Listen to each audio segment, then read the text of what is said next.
चलिए class start करें। करें क्या? All of good evening. कैसे हो सभी? लास्ट पॉइंट बताओ जल्दी से, कहाँ तक पढ़ा हमने? बखत सिंह। बखत सिंह को ही लिखा था? समझा दिया था पूरा कि नहीं समझाया था? बखत सिंह के बाद काफी उलटफेर हुई। बखत सिंह के बाद नहीं, अभय सिंह के बाद। देखो, अभय सिंह के बाद राजा बने कौन? राम सिंह, जो उनके पुत्र थे।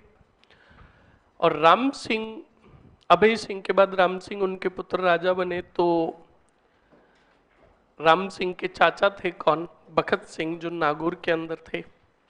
नागौर से उन्होंने अटैक किया किसके ऊपर? बोलो। राम सिंह पर। और राम सिंह को पराजित करके राजा बने कहाँ के? मारवाड़ के। और राम सिंह पराजित होकर आ गए कहाँ? नागौर। 1 साल शासन किया किसने? बखत सिंह ने। 51 से 52, और 52 में भगवान को प्यारे हो गए। ओके। अब बखत सिंह के पुत्र थे विजय सिंह। कौन थे? विजय सिंह राजा बने, मैंने आपको बताया। राम सिंह ने अटैक किया, विजय सिंह जी पराजित हुए। विजय सिंह जी ने वापस अटैक किया, राम सिंह जी पराजित हुए। और फिर राम सिंह जी ने एक मराठा सेनानायक से सैनिक सहायता ली, जयप्पा सिंधिया से, और सेना लेकर आए और अटैक किया विजय सिंह पर। विजय सिंह जी पराजित हुए। मैंने आपको बताया था इनका घोड़ा भी घायल हो गया था, घोड़ा मारा गया था। बड़ी विकट स्थिति में फंस गए। बोलो कौन? बोलो। विजय सिंह। अब जब विजय सिंह विकट स्थिति में फंसे, तो मैंने आपको कल एक बात बताई थी कि वो बस में बैठकर जैसे तैसे पहुंचे थे कहां। वो तो तुम्हें समझाने के लिए बताया था। अब वास्तविक स्थिति जानो क्या हुआ था। स्टूडेंट, जब विजय सिंह जी जा रहे थे, तो पहले बस का मतलब, पहले जो एक स्थान से दूसरे स्थान पर जाते थे तो बैलगाड़ियां काम में ली जाती थी। क्या? अब बैलगाड़ी पर बिल्कुल बैठ गए कौन? बोलो। और उसी बैलगाड़ी पर बैठी थी एक महिला, जिसका नाम था गुलाब राय। कौन सी राय? बोलो। हाँ, गुलाब राय की मुलाकात पहली जो हुई विजय सिंह से विकट समय के दौरान, जब बैलगाड़ी पर बैठे थे, तब मुलाकात हुई। जैसे तैसे करके विजय सिंह जी पहुंच गए कहाँ? नागौर। अब नागौर पहुंचे तो विजय सिंह जी ने कहा, हम मारवाड़ को फाइनली तब तक हासिल नहीं कर सकते जब तक राम सिंह के साथ रहेंगे कौन? मराठा। और मराठाओं का सेनानायक कौन? जयप्पा। यानी हम जयप्पा को मौत के घाट नहीं उतारेंगे तब तक मारवाड़ पर अधिकार पूर्णतः नहीं कर पाएंगे। तो अब स्टूडेंट, विजय सिंह जी ने अपने सैन्य दल में से 2 बड़े हष्ट पुष्ट और तगड़ी बॉडी थी, उन सैनिकों को पकड़ा और जेल खाने में डाल दिया। कितने सैनिकों को? जिनका भुजबल सबसे ताकतवर था, बड़े बॉडीगार्ड थे, 6 पैक एब थे, बॉडी शॉडी थी, उनको पकड़ा और कहाँ डाल दिया? जेल में। उन्हें इतना ही खाना दिया कि उनकी सांस चलती रहे। क्या चलती रहे? 2 महीने, 4 महीने, 6 महीने तक रेगुलर रखा। तो वो बॉडीगार्ड बिल्कुल एकदम सूख गए बेचारे। उन्हें बाहर बुलाया गया। विजय सिंह जी ने कहा, आप दोनों बॉडीगार्डों को हमारे सामने लाओ। तो वो बेचारे आए थे तो एकदम दुबले पतले, ऊपर वाला शरीर उनका मोमबत्ती की तरह, और टांगड़े जो थे अगरबत्ती की तरह। हाँ, मतलब एकदम पतले। विजय सिंह जी ने कहा, ये हुई ना बात, अब जच रहे हो। तो पहले उन सैनिकों ने कहा कि हमें ये बताओ, जेल खाने में क्यों डाला गया? तो विजय सिंह जी ने कहा, तुम्हारी बॉडी अच्छी थी इसलिए जेल खाने में डाला। कहा नहीं नहीं, कोई ना कोई तो रीजन है। तो विजय सिंह ने कहा, बिल्कुल आपने सही समझा, इसके पीछे रीजन यह है कि हमने एक योजना बनाई है जयप्पा सिंधिया को मारने की। और तुम दोनों को चुना है जयप्पा को मारने के लिए। तो उन दोनों सैनिकों ने कहा, वाह, इस बदन में हम मारेंगे। तो विजय सिंह ने कहा, बिल्कुल। तो कहा, ए भाई, ये तुम बोल क्या रहे हो? कहा, यही तो बात है, तुम्हें भिखारी बन के जाना है। क्या बन के? सन्यासी के वेश में जाना है। और तुम हस्ट पुस्ट सिक्स पैक एब बॉडी सॉडी होती और तुम्हें सन्यासी के वेश में भेजता तो तुम्हारा थोबड़ा देखते ही पहचान लेते कि थोबड़े से भिखारी नहीं लगा। अब वास्तव में भी भिखारी लग रहे हो। तो बिल्कुल सही है स्टूडेंट, जिस चीज का रोल निभाया जा रहा है उसके जैसा दिखना भी चाहिए। जैसे मैं बात करूं, महेंद्र सिंह धोनी की मूवी बनी तो उसका रोल निभाया किसने? बिल्कुल। जब उस मूवी को हमने आधे घंटे तक रेगुलर देखा तो हमें यह आभास ही नहीं हुआ कि महेंद्र सिंह धोनी का रोल कौन निभा रहा है, सुशांत। हमें ऐसा ही लग रहा था कि महेंद्र सिंह धोनी खुद है। उसी प्रकार तुमने अगर संजू मूवी देखी हो, जो थी किसकी? संजय दत्त की, और उसका रोल किसने निभाया? तो देखो उस मूवी में बिल्कुल उसका रोल देखो, लगता ही नहीं है कि रणबीर कपूर है। नहीं, उस मूवी में बिल्कुल बेटा लग भी रहा था संजय दत्त। सही है कि नहीं है? और जब पहली बार संजय दत्त की बायोग्राफी बनाने का फैसला लिया गया और मूवी के डायरेक्टर ने हीरा जो चूज किया रणबीर कपूर को किया, तो एक दिन संजय दत्त ने थप्पड़ मार दी किसको? रणबीर कपूर को, कि ये मेरी बायोग्राफी बनाएगा। रणबीर नाराज, और रियली में रणबीर नाराज हो गया था कि मेरे को थप्पड़ क्यों मारे। बिल्कुल फैक्ट है ये। फिर संजू ने कहा, देख मूवी अच्छी निभाएगा ना, और जब बाद में काम देखा तो बिल्कुल संजय दत्त को ये लगा कि यार मैं तो मेरा कल बीता हुआ देख रहा हूँ। इतना शानदार रोल। तो बिल्कुल विजय सिंह भी मास्टरमाइंड थे। उन दोनों बॉडीगार्डों को कहा कि शरीर से भी भिखारी लगने चाहिए। ठीक है, तो क्या योजना क्या? तो योजना पूरी बता दी दोनों को, और दोनों को सन्यासी के वेश में भेजा किसके पास? जयप्पा के साथ। जयप्पा मेड़ता है ना, मेड़ता सिटी नागौर के अंदर है। कोई उसके आसपास का आप में से? प्रॉपर मेड़ता हूं तो मैंने कहा आसपास का। हद से ज्यादा वही रहे हो तो? हाँ हाँ, कम से ज्यादा या हद से ज्यादा। तो फिर दूसरी जगह क्यों गए मरे? वहीं रहते। प्रॉपर गांव अजमेर में सांगानेर। भाई साहब कंफ्यूज है। सांगानेर पिसांगण। हाँ, बहुत बढ़िया जगह से हो, वहीं रहो पिसांगण। मेड़ता मत जाया करो। बहुत बढ़िया, बिल्कुल सही है। मेड़ता है कहाँ? नागौर। इस मेड़ता के आसपास पड़ाव डाले बैठा था कौन? जयप्पा। कौन? दोनों सन्यासी पहुंचे किसके शिविर? जयप्पा के शिविर। तो शिविर के बाहर जहां पड़ाव डाले बैठा था जयप्पा सिंधिया, तो शिविर के बाहर जो मराठा के पहरेदार थे, उन पहरेदारों ने सन्यासी जी को रोका। तो सन्यासियों ने कहा, अभी इसी वक्त हमें मिलना है किससे? जयप्पा से। तो बिल्कुल पहरेदारों ने कहा, सन्यासी जी रुकिए, हम आपका संदेश पहुंचाते अंदर। पहरेदार अंदर गए। उस समय जयप्पा सिंधिया क्या कर रहा था? स्नान कर रहा था। शावर नहीं ले रहा था। पहले शावर आवर नहीं हुआ करते थे, बाल्टी भरी और खुली जगह देख हृदय धमाधम डब्बे, वही शावर था। तो बिल्कुल जयप्पा शिविर में क्या कर रहा था? ना रहा था। तो बिल्कुल पहरेदार आए और पहरेदारों ने कहा, आपसे दो सन्यासी मिलने के लिए आए। तो मैंने आपको पहले भी कहा, सन्यासियों का, भिक्षुकों का पहले बहुत आदर सम्मान हुआ करता था। तो बिल्कुल विजय सिंह जी को ये बात कही तो विजय सिंह जी ने कहा, सन्यासियों को कहिए 5 से 10 मिनट हमारा क्या करें, इंतजार करें, हम बिल्कुल ना कर उनसे मिलते हैं। तो बिल्कुल पहरेदार आए, सन्यासियों को कहा 10-15 मिनट रुको, आपसे वो स्नान करके आकर मिलता है। तो चिल्लाए भयंकर कौन? सन्यासी का। नो, अभी इसी वक्त मिलना है, वरना तदंतरम इमामे उतिथि शुभामिति, श्राप दे देंगे। क्या दे देंगे? श्राप। तो पहरेदार उनका रुको हम वापस जाते हैं, तो बिल्कुल भाग कर आए और कहा अभी इसी वक्त मिलना वरना श्राप दे रहे हैं। तो जयप्पा ने कहा श्राप नहीं लेना, अंदर भेज दो। अब बताओ, अंदर आए कौन? सन्यासी आए तो बिल्कुल, अब जयप्पा नारा था, मुंह जयप्पा का आगे था, पीछे आकर बैठ गए कौन? सन्यासी।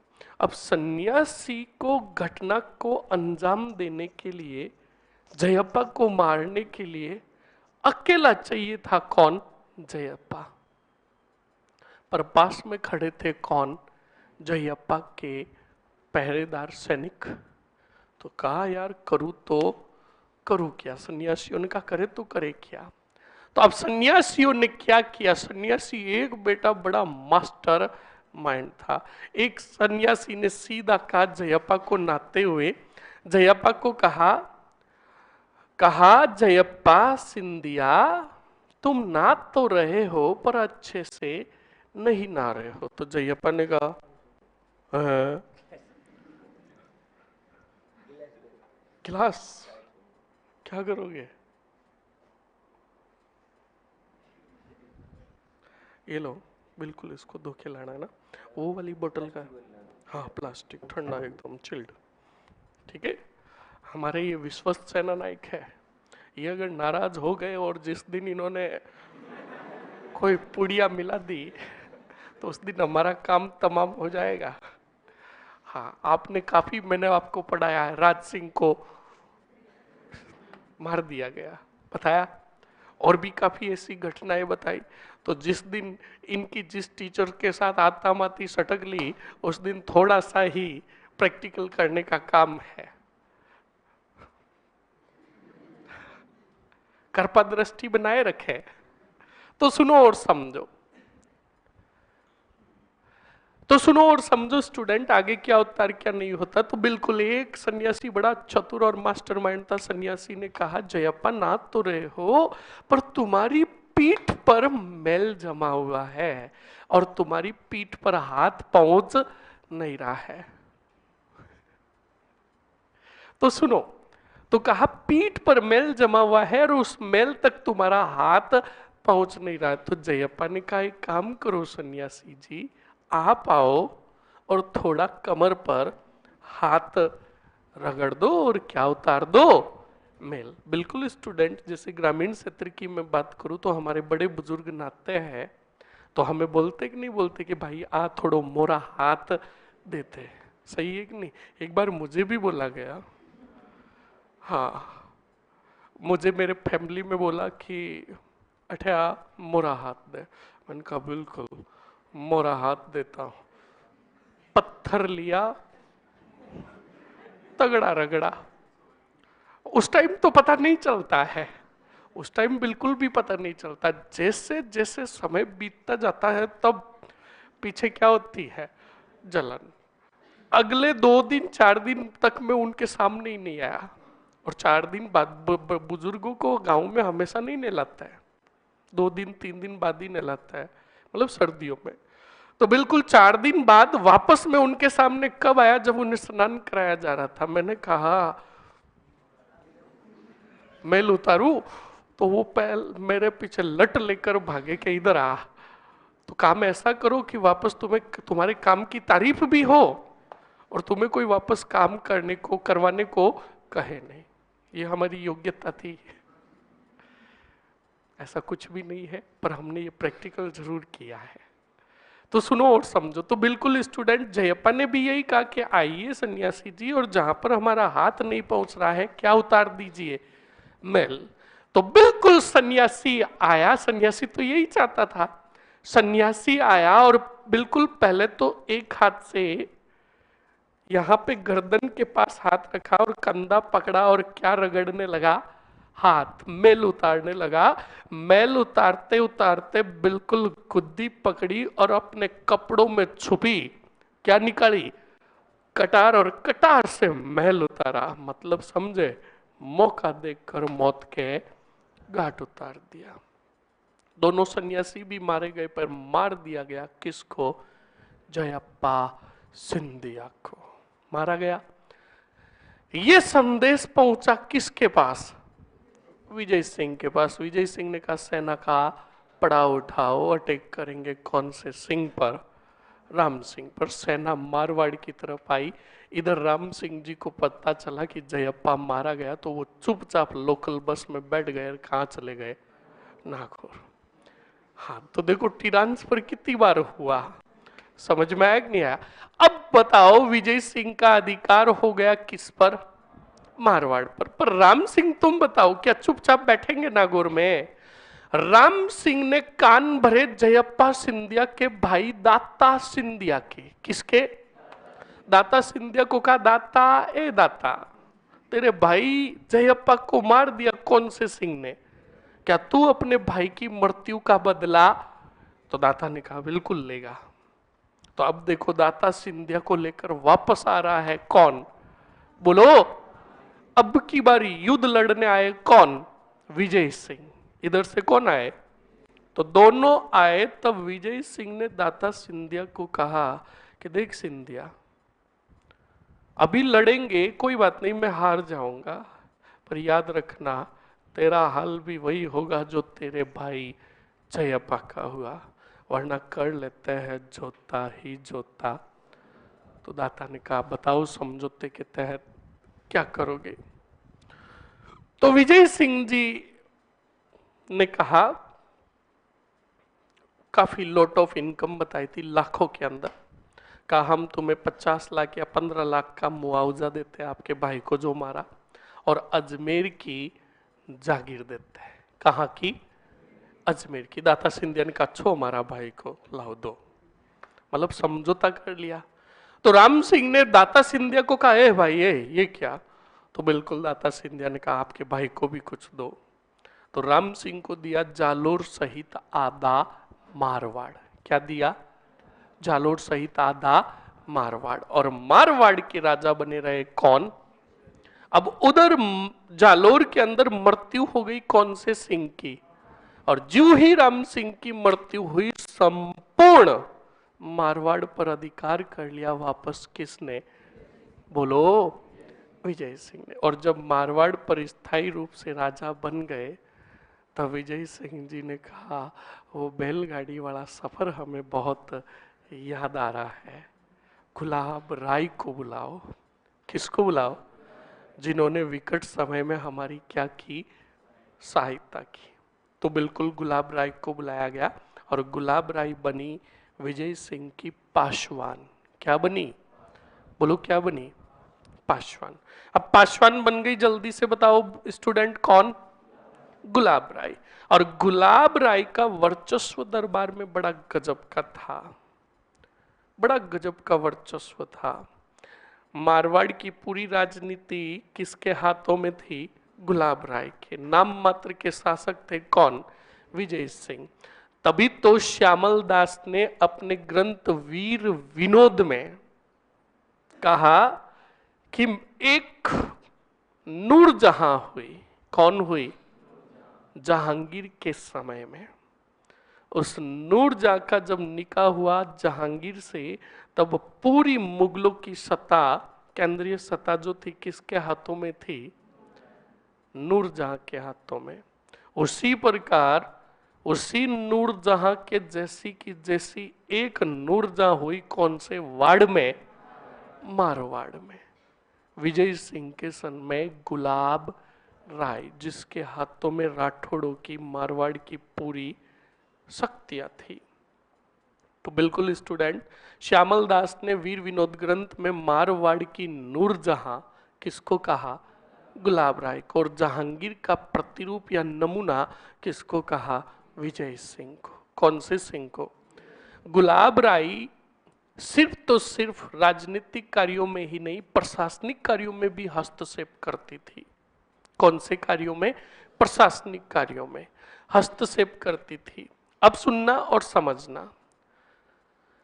कुछ इतिहासकार तो कहते हैं कि गुलाब राय का राजनीतिक कार्यों में और विजय सिंह पर इतना वर्चस्व था कि गुलाब राय अपने महल में बैठी बैठी दासियों को कहती थी कि तुम कहो तो राहु को अभी इसी बखत बुला दूं कहां, कक्ष में। तो दासिया कहती कि गुलाब राय, राहु आने वाले नहीं है क्योंकि वो दरबार में बैठा है। तो बिल्कुल कहते हैं अभी देखते हैं आते कि नहीं आते। तो गुलाब राय संदेश भेजती दरबार में कौन से सिंह को, विजय सिंह को। और विजय सिंह जी अगर तय समय से आने में थोड़ी भी देरी कर देते, मैं नहीं कह रहा हूं इतिहासकार कह रहा है, देरी कर देते तो गुलाब राय चप्पल लेकर, और चप्पल जो था ब्रांडेड था, गुच्ची का चप्पल। कौन सा?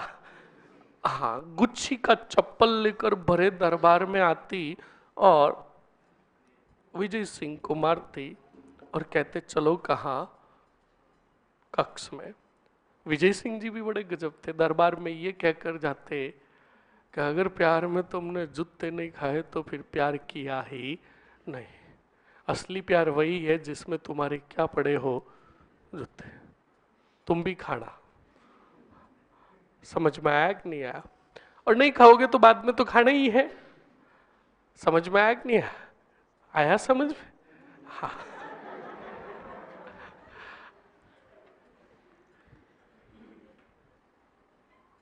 हाँ, अब सुनो और समझो स्टूडेंट, मतलब इतिहास में जो हुआ मैं वही बता रहा हूं। मतलब गुलाब राय का वर्चस्व इतना था कि वो कई बार दरबार में चप्पल लेकर आती और बिल्कुल लेकर जाती किसको, विजय सिंह को। तो इसी से अंदाजा लगा लो।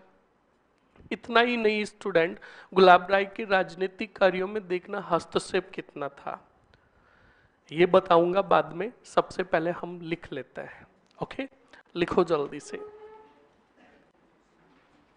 सर पासवान मतलब पासवान, पासवान मतलब पासवान।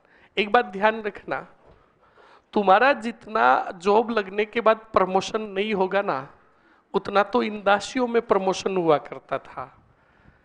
ध्यान रखना, राजाओं की रानियां हुआ करती थी। क्या हुआ करती थी? और रानियां हुआ करती थी कोई कुल की। समझ में आया कि नहीं आया? क्षत्रियों की।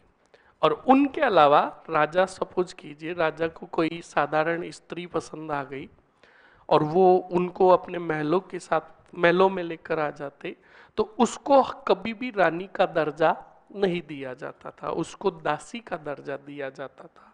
किसका? बोलो, दासी का।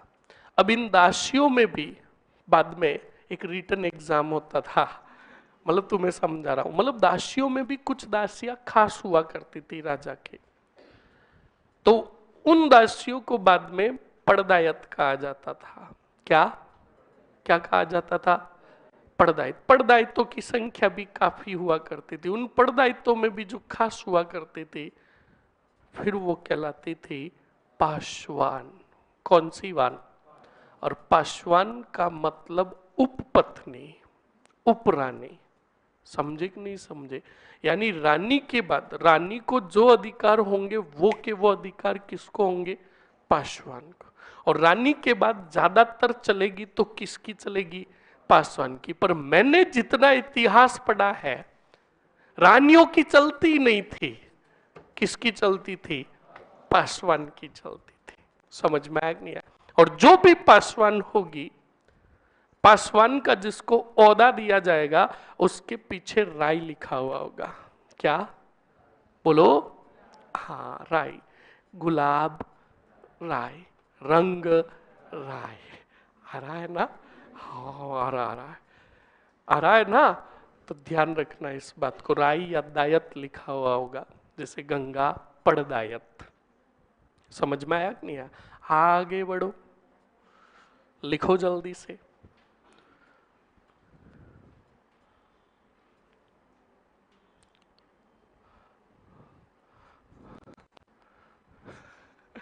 मर जाएगा।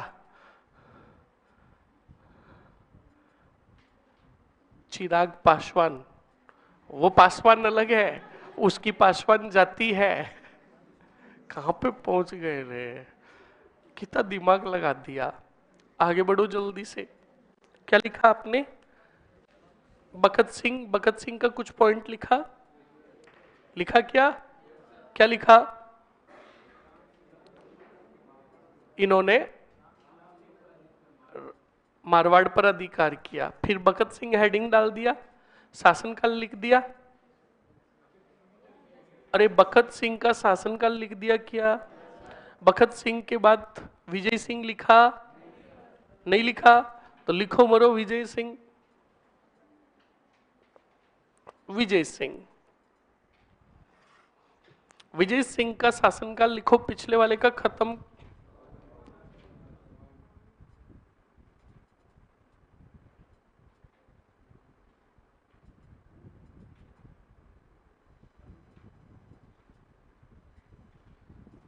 क्या लफड़ा है यार।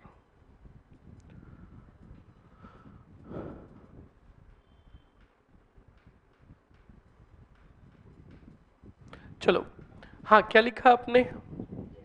विजय सिंह शासनकाल पिछले वाले का कितना खत्म हुआ? 1752 से लिखो इनका 1793, 93। हाँ हाँ हाँ 93। और राम सिंह आएंगे ना, वापस अटैक करेंगे, वापस जाएंगे, वापस आएंगे जाएंगे, पर रहेंगे कौन राजा स्थायी रूप से? विजय सिंह। समझ में आया कि नहीं आया? लिखो।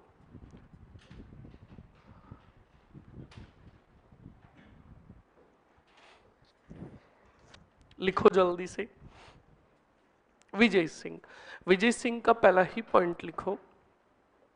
लिखो, विजय सिंह ने, विजय सिंह पर, विजय सिंह पर राम सिंह ने, राम सिंह ने जयप्पा सिंधिया की सहायता से, जयप्पा, सीधे पॉइंट लिखो, जयप्पा सिंधिया की सहायता से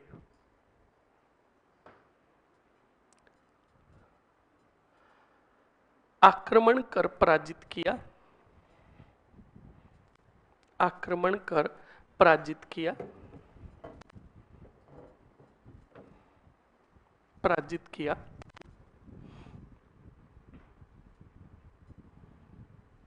पराजित किया तथा मारवाड़ पर अधिकार किया, मारवाड़ पर अधिकार किया।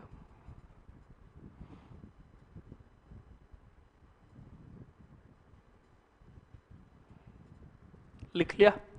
अब बताओ, विजय सिंह जी शिविर में नाचते हुए किसकी? हाँ बिल्कुल, जयप्पा सिंधिया की क्या करवाएंगे? तो लिखो स्टार और नोट लगाकर, विजय सिंह ने मराठा सेना नायक, मराठा सेना नायक,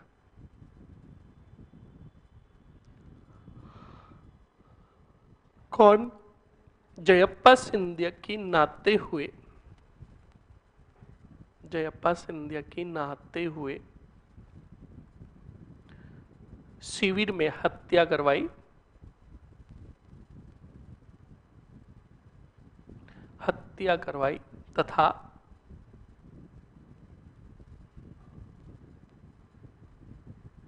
तथा मारवाड़ पर अधिकार किया, मारवाड़ पर अधिकार किया।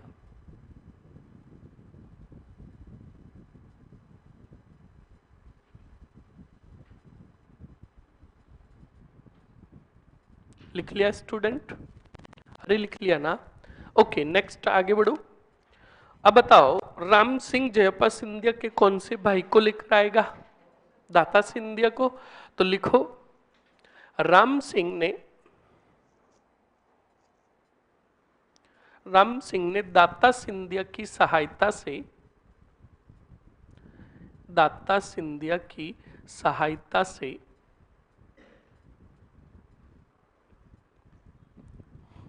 दाता सिंधिया की सहायता से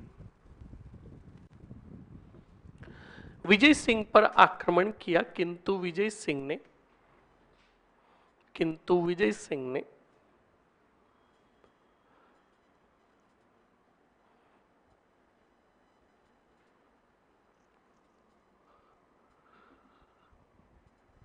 विजय सिंह ने समझौता स्थापित कर दाता सिंधिया को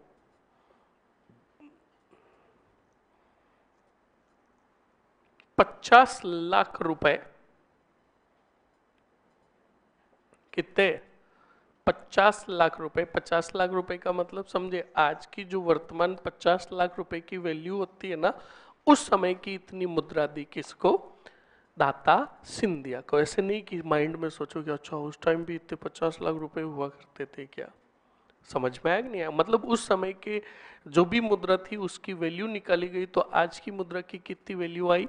50 लाख। 50 लाख रुपए तथा अजमेर की जागीरदी तथा राम सिंह को जालोर सहित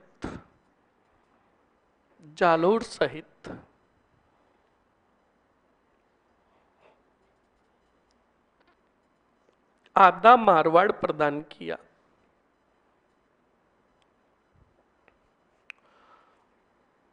जालोर सहित आधा मारवाड़ प्रदान किया। लिख लिया? अरे लिख लिया ना? ओके।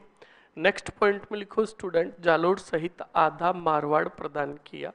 अब लिखो अगले पॉइंट में, राम सिंह की मृत्यु के बाद विजय सिंह ने पुनः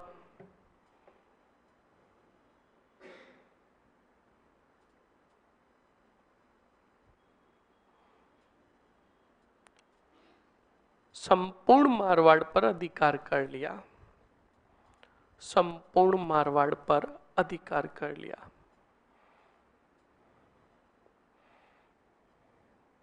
लिख लिया?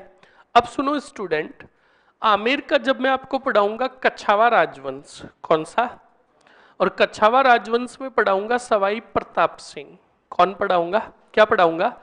सवाई प्रताप सिंह पढ़ाऊंगा। तो सवाई प्रताप सिंह मराठाओं से लड़ेंगे। किन से? और उस समय सहायता मांगेंगे किन से? विजय सिंह से। और विजय सिंह बिल्कुल बराबर साथ देंगे किनका? सवाई प्रताप सिंह का, और खुद भी लड़ेंगे। और युद्ध जो होंगे वो तुंगा का युद्ध। कौन सा युद्ध? तुंगा का युद्ध, पाटन का युद्ध, डांगास का युद्ध। और इन युद्धों में बिल्कुल साथ में सेना होगी किसकी? मारवाड़ की। पर सुनो और समझो, इन युद्धों में प्रमुख रूप से कौन लड़ेंगे? सवाई प्रताप सिंह। तो हम विजय सिंह का जिक्र कहां करेंगे? आमेर के कछाओं में। यहां पर सिर्फ इतना ही लिखेंगे, मराठाओं ने जब आमेर पर आक्रमण किया तब मारवाड़ के राजा विजय सिंह ने साथ दिया किसका? सवाई प्रताप सिंह का। और तुंगा के युद्ध में और पाटन के युद्ध में क्या लिया? भाग। तो लिखो, मराठाओं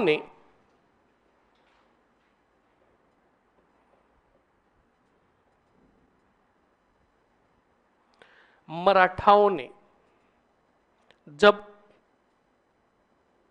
आमेर पर आक्रमण किए,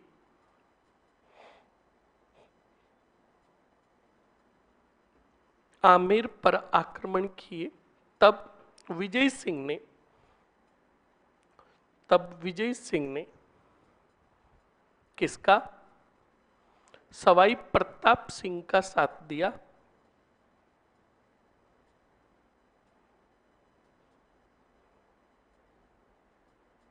बस इतना ही लिखो, सवाई प्रताप सिंह का साथ दिया। अब बताओ, इनकी पासवान का क्या नाम था? बोलो। तो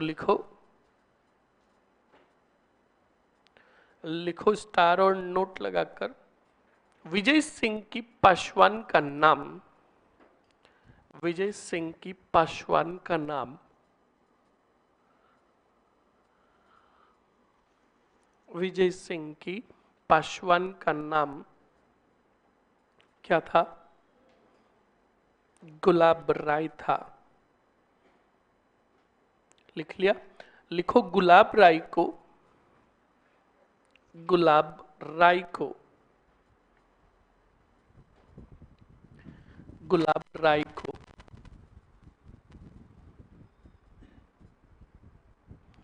श्यामल दास ने वीर विनोद ग्रंथ में, श्यामल दास ने वीर विनोद ग्रंथ में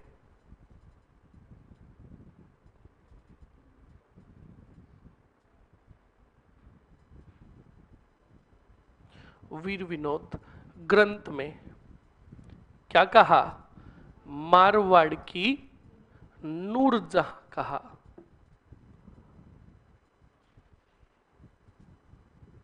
मारवाड़ की नूरजहां तथा विजय सिंह को जहांगीर का रूप बताया। लिख लिया? ओके।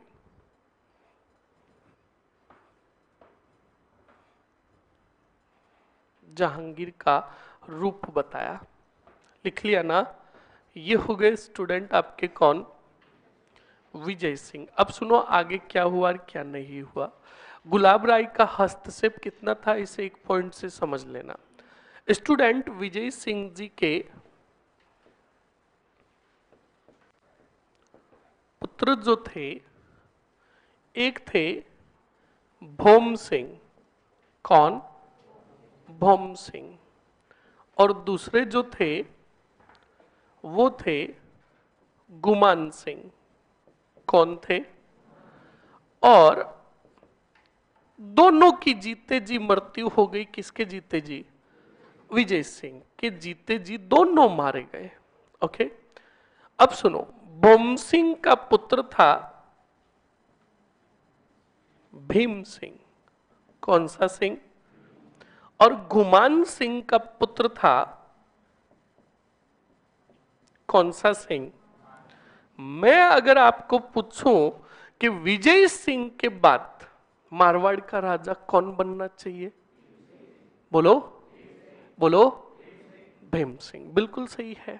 वंशावली यही कहती है कि विजय सिंह के बाद इनका बड़ा पुत्र, पर बड़ा पुत्र तो दुनिया में रहा ही नहीं, तो बड़ा पुत्र का पुत्र कौन? भीम सिंह ही राजा बनना चाहिए। पर हस्तक्षेप था राजनीतिक कार्यों में कौन से राय का? और गुलाब राय की हमदर्दी थी किसके प्रति? मान सिंह के प्रति। गुलाब राय ने मान सिंह को गोद लिया दत्तक पुत्र के रूप में और कान भरे किसके? कि राजा बनेगा तो कौन? तो विजय सिंह जी ने कहा आप कहो और ऐसा नहीं हो, ऐसा हो ही नहीं सकता। उत्तराधिकारी घोषित कर दिया। किसको? पर सभी राठौड़ मंत्रियों और सेना नायकों ने विरोध किया। किसका? और कहा कौन से सिंह को? का आप चिंता मत करो, विजय सिंह के बाद अगर राजा बनोगे तो आप बनोगे, भले ही घोषणा करने दो किसकी? मान सिंह की। दिन ब दिन कार्यों में हस्तक्षेप बढ़ता जा रहा था। किसका? जो राठौड़ सेना नायक और मंत्री वर्ग जो था वो बड़े परेशान हो गए। किससे? गुलाब राय से। मौका मिल गया एक दिन इन सेना नायकों को और मंत्रियों को। राजधानी से बाहर गए कौन? कौन? सभी राठौड़ मंत्रियों ने कहा सुनहरा मौका है, मौत के घाट उतार दिया जाए। किसको? बिल्कुल राठौड़ मंत्री सेना नायक गए किसके कक्ष की तरफ? गुलाब राय को पता चल गया। गुलाब राय बिल्कुल महलों से भागी और जोधपुर की गलियों में दौड़ रही थी। तब जोधपुर की गलियों में दौड़ते हुए खुले आम मौत के घाट उतार दिया गया। किसको? गुलाब राय को मार दिया। अब गुलाब राय को मार दिया तो सभी राठौड़ों ने तय कर दिया कि राज्य अभिषेक कर दो। किसका? भीम सिंह का। तो सभी राठौड़ मंत्री वर्ग ने कहा कि भीम सिंह का अगर राज्याभिषेक करे तो भी हम नियमों का उल्लंघन नहीं कर रहे, क्योंकि अभी तक जीवित है कौन? तो का क्या करे? तो का एक काम करते, विजय सिंह को पत्र भेजते हैं कि तुमने जो उत्तराधिकारी घोषित किया है उसको करो कैंसिल और उत्तराधिकारी घोषित करो किसको? तब तो हम राज्य अभिषेक नहीं करते हैं, वरना हम नियमों और परंपराओं को खंडित करके तुम्हारे जीते जी राजा बना रहे। किसको? भीम सिंह को। संदेश भेजा गया। विजय सिंह जी को संदेश मिला, संदेश में लिखा हुआ था गुलाब राय नहीं रही। तो विजय सिंह जी ने कहा गुलाब राय नहीं रही तो तुम्हें जिसको राजा बनाना है बनाओ, हमें कोई मतलब नहीं है। बिल्कुल स्टूडेंट, अब सुनो, इधर बाद में मृत्यु हो जाएगी किसकी? इत्तेफाक देखो, जिस समय मृत्यु हुई किसकी, उस समय शादी करने गए हुए थे कौन? जैसलमेर की तरफ जा रहे थे, पोखरण से बारात उधर जा चुकी थी। आधे रास्ते में पता चला भीम सिंह जी को कि नहीं रहे कौन। तब भीम सिंह जी को चिंता हुई कि साला हम उधर शादी करने गए और इधर अधिकार कर लिया कौन से सिंह ने, मान सिंह ने, तो हम राजा ही नहीं बनेंगे। भीम सिंह ने कहा विवाह का मुहूर्त बाद में देखेंगे, वापस चलो। तो बीच में आया, बताओ क्या? पोखरण। और पोखरण के जो ठाकुर थे उनका नाम था सवाई सिंह चंपावत। बोलो क्या नाम था? और सवाई सिंह चंपावत ने ही सबसे बड़ा साथ दिया था, सबसे ज्यादा साथ दिया था किसका? सवाई सिंह चंपावत ने ही कहा था कि चिंता मत कीजिए भीम सिंह जी, विजय सिंह की मृत्यु के बाद राजा बनोगे तो आप बनोगे। भीम सिंह जी पोखरण आए, बात बताई सवाई सिंह को, सवाई सिंह चंपावत को कहा दुनिया में नहीं रहे हैं कौन? विजय सिंह जी, और आप मेरे साथ आपका सैन्य दल लेकर चलो। तो उधर से ही सवाई सिंह चंपावत साथ में कौन आया? भीम सिंह। और ज्यों ज्यों आगे आते रहे ठिकाने के ठाकुर जो समर्थक थे वो और जुड़ते गए और सैन्य दल बड़ा हो गया किसका? मेहरानगढ़ पहुंचे कौन से सिंह? भीम सिंह। तब भाग गए मेहरानगढ़ से कौन से सिंह? और शरण ली लोर ही लोर जालोर। जालोर में जल्दी से बताओ कौन आ गए? मान सिंह। 1793 में राज्य अभिषेक हुआ किसका? भीम सिंह का। किसकी सहायता से? सवाई सिंह चंपावत की सहायता से। तब सवाई सिंह चंपावत ने भीम सिंह को कहा जिंदा मत छोड़ो। किसको? इनके विरुद्ध सेना भेजो। तो सवाई सिंह चंपावत के कहने पर भीम सिंह ने अपनी सेना भेजी कौन से लोर? और सेना जो भेजी थी वो कितने सेनानायकों के नेतृत्व में? एक का नाम था गंगादास भंडारी। बोलो क्या नाम था? भंडारी। और एक था गंगादास भंडारी, और एक साला साथ में और गया था जिसका नाम दिमाग में से निकल गया। इंद्रराज सिंघवी। कौन था? हाँ, जाएगा कहाँ? पर खोपड़े में कभी कभार वो ऐसे सॉफ्टवेयर में चला जाता है जो सॉफ्टवेयर हैंग होता है, फिर उधर से वापस बुलाने में फिर वो वापस हम फोटोज डिलीट करते हैं ना। हाँ, अरे देखो बेटे वो सब पता है, तो वापस वहां से रिकवर करने में थोड़ा टाइम लगता है। वो कहता है डाउनलोड इट। इंद्रराज सिंघवी। कौन सा सिंघवी? गंगादास भंडारी और इंद्रराज सिंघवी के नेतृत्व में क्या भेजी सेना? कौन से लोर? ये जालोर आए और चारों तरफ से घेर लिया कौन से सिंह को? अरे बोलो, मान सिंह को घेर लिया स्टूडेंट। अब जब मान सिंह को घेरा तो मान सिंह की जालोर दुर्ग में स्थिति बड़ी नाजुक हो गई थी। किसकी? बोलो। मान सिंह की स्थिति बड़ी नाजुक हुई जालोर में। तब मान सिंह जी ने कहा अब हमारे पास कोई भी चारा नहीं बचा है, हमें जालोर से निकलना पड़ेगा।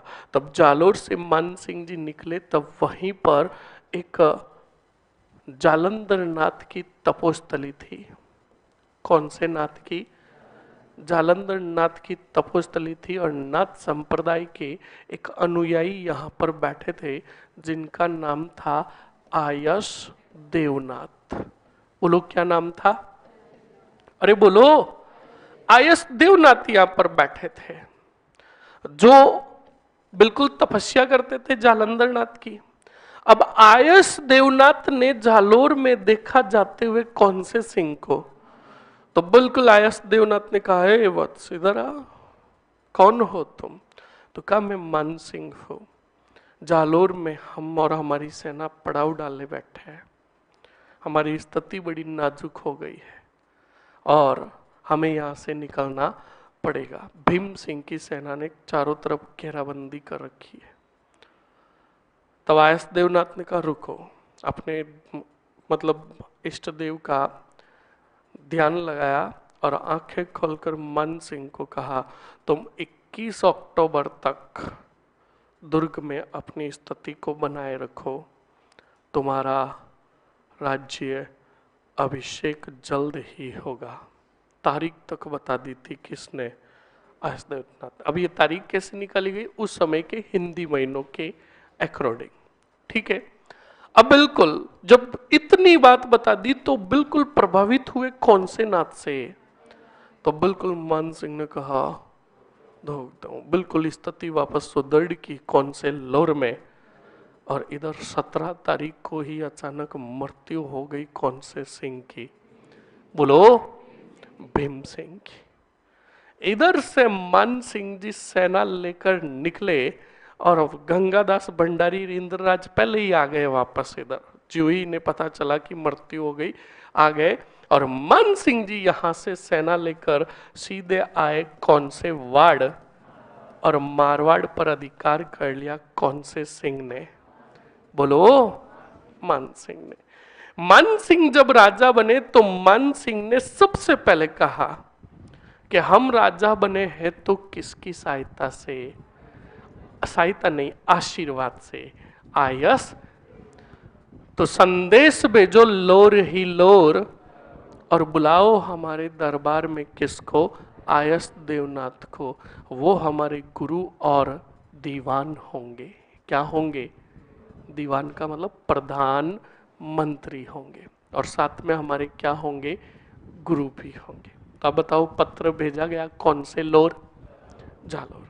अब जालोर में जब पत्र पड़ा कौन से नाथ ने, या आयस देवनाथ को जब ये संदेश दिया गया, तो आयस देवनाथ ने अपनी वही झोखड़ी वगैरह कमंडल वगैरह हाथ में लिया और रवाना हुए। कहाँ से?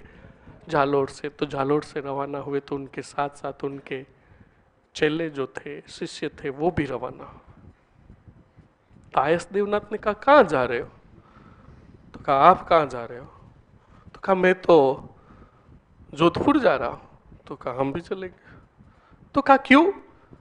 कहा चलेंगे बस। तो कहा अरे क्यों चलोगे? मुझे बुलाया है। तो कहा भले ही बुलाओ, जहां गुरु वहां चेला। स्टूडेंट आयस देवनाथ के अगर चेले 8, 10, 15, 20 होते तो वो लेकर आ जाते। चेलों की संख्या 4 से 5 हजार थी, ज्यादा नहीं थे, मात्र 4 से 5 हजार ही चेले थे। अब आयस देवनाथ ने कहा 5,000 चलेंगे? तो आयस देवनाथ ने कहा आई एम जस्ट जॉकिंग, मैं कहीं नहीं जा रहा हूं। चेले बेटे शिष्य जो होते वो गुरु से बड़े होशियार होते हैं। अब सभी शिष्यों को पता चल गया था कि आयस देवनाथ जी हमें क्या दे रहे हैं? घोड़ी। तो कहा ओके कोई बात नहीं, जोकिंग तो यहीं रुक जाओ। बिल्कुल आयस देवनाथ जी रुके। आयस देवनाथ जी ने कहा कोई बात नहीं, रात को जब मेरे शिष्य सोएंगे तो मैं रात को अंधेरे में निकल जाऊंगा। अब आयस देवनाथ जी पर नजर कैसे रखते थे चेले बेटे? देखना, एक चेला नजर रखता था किस पर? आयस देवनाथ पर। तो जो नजर रखता था उसके ऊपर नजर रखता था एक और शिष्य। अगर उसको नींद आ जाती तो खींच के मारते, क्या उधर ध्यान रख, कहीं गुरुजी निकल नहीं जाए। तो बिल्कुल स्टूडेंट 2 दिन 4 दिन 6 दिन बीते, आयस देवनाथ को ऐसा कोई मौका ही नहीं मिला कि वो निकल कर आ जाए। तो आयस देवनाथ ने कहा कोई बात नहीं, सब चलो। कौन जाने? मान सिंह जाने और मान सिंह का काम जाने, क्योंकि पत्र में सिर्फ इतना ही थोड़ी लिखा हुआ है कि सिर्फ आयस देवनाथ आएंगे। तो कहा चलो। अब स्टूडेंट कितने हजार नाथ संप्रदाय के अनुयायी तैयार हुए और कहा जोधपुर जावाला, मिर्ची बड़ा और चारों तरफ गुमाला। अब 5,000 नाथ संप्रदाय के अनुयायी और साथ में कौन से नाथ, भी काकड़, कौन से पुर की तरफ आ रहा है। तो मैंने आपको पहले ही कहा कि दुर्ग के अंदर पहले बुर्जे बना करती थी और उन बुर्जों पर खड़े होकर सैनिक पहरा लगाया करते थे। तो सैनिक पहरा लगा रहे थे तो जालोर की तरफ से भी काकड़ क्या आती दिखाई दी। तो सैनिक भागकर गए और जाकर किसको कहा, बोलो, मान सिंह को कहा जालोर की तरफ से विशाल सेना आ रही है।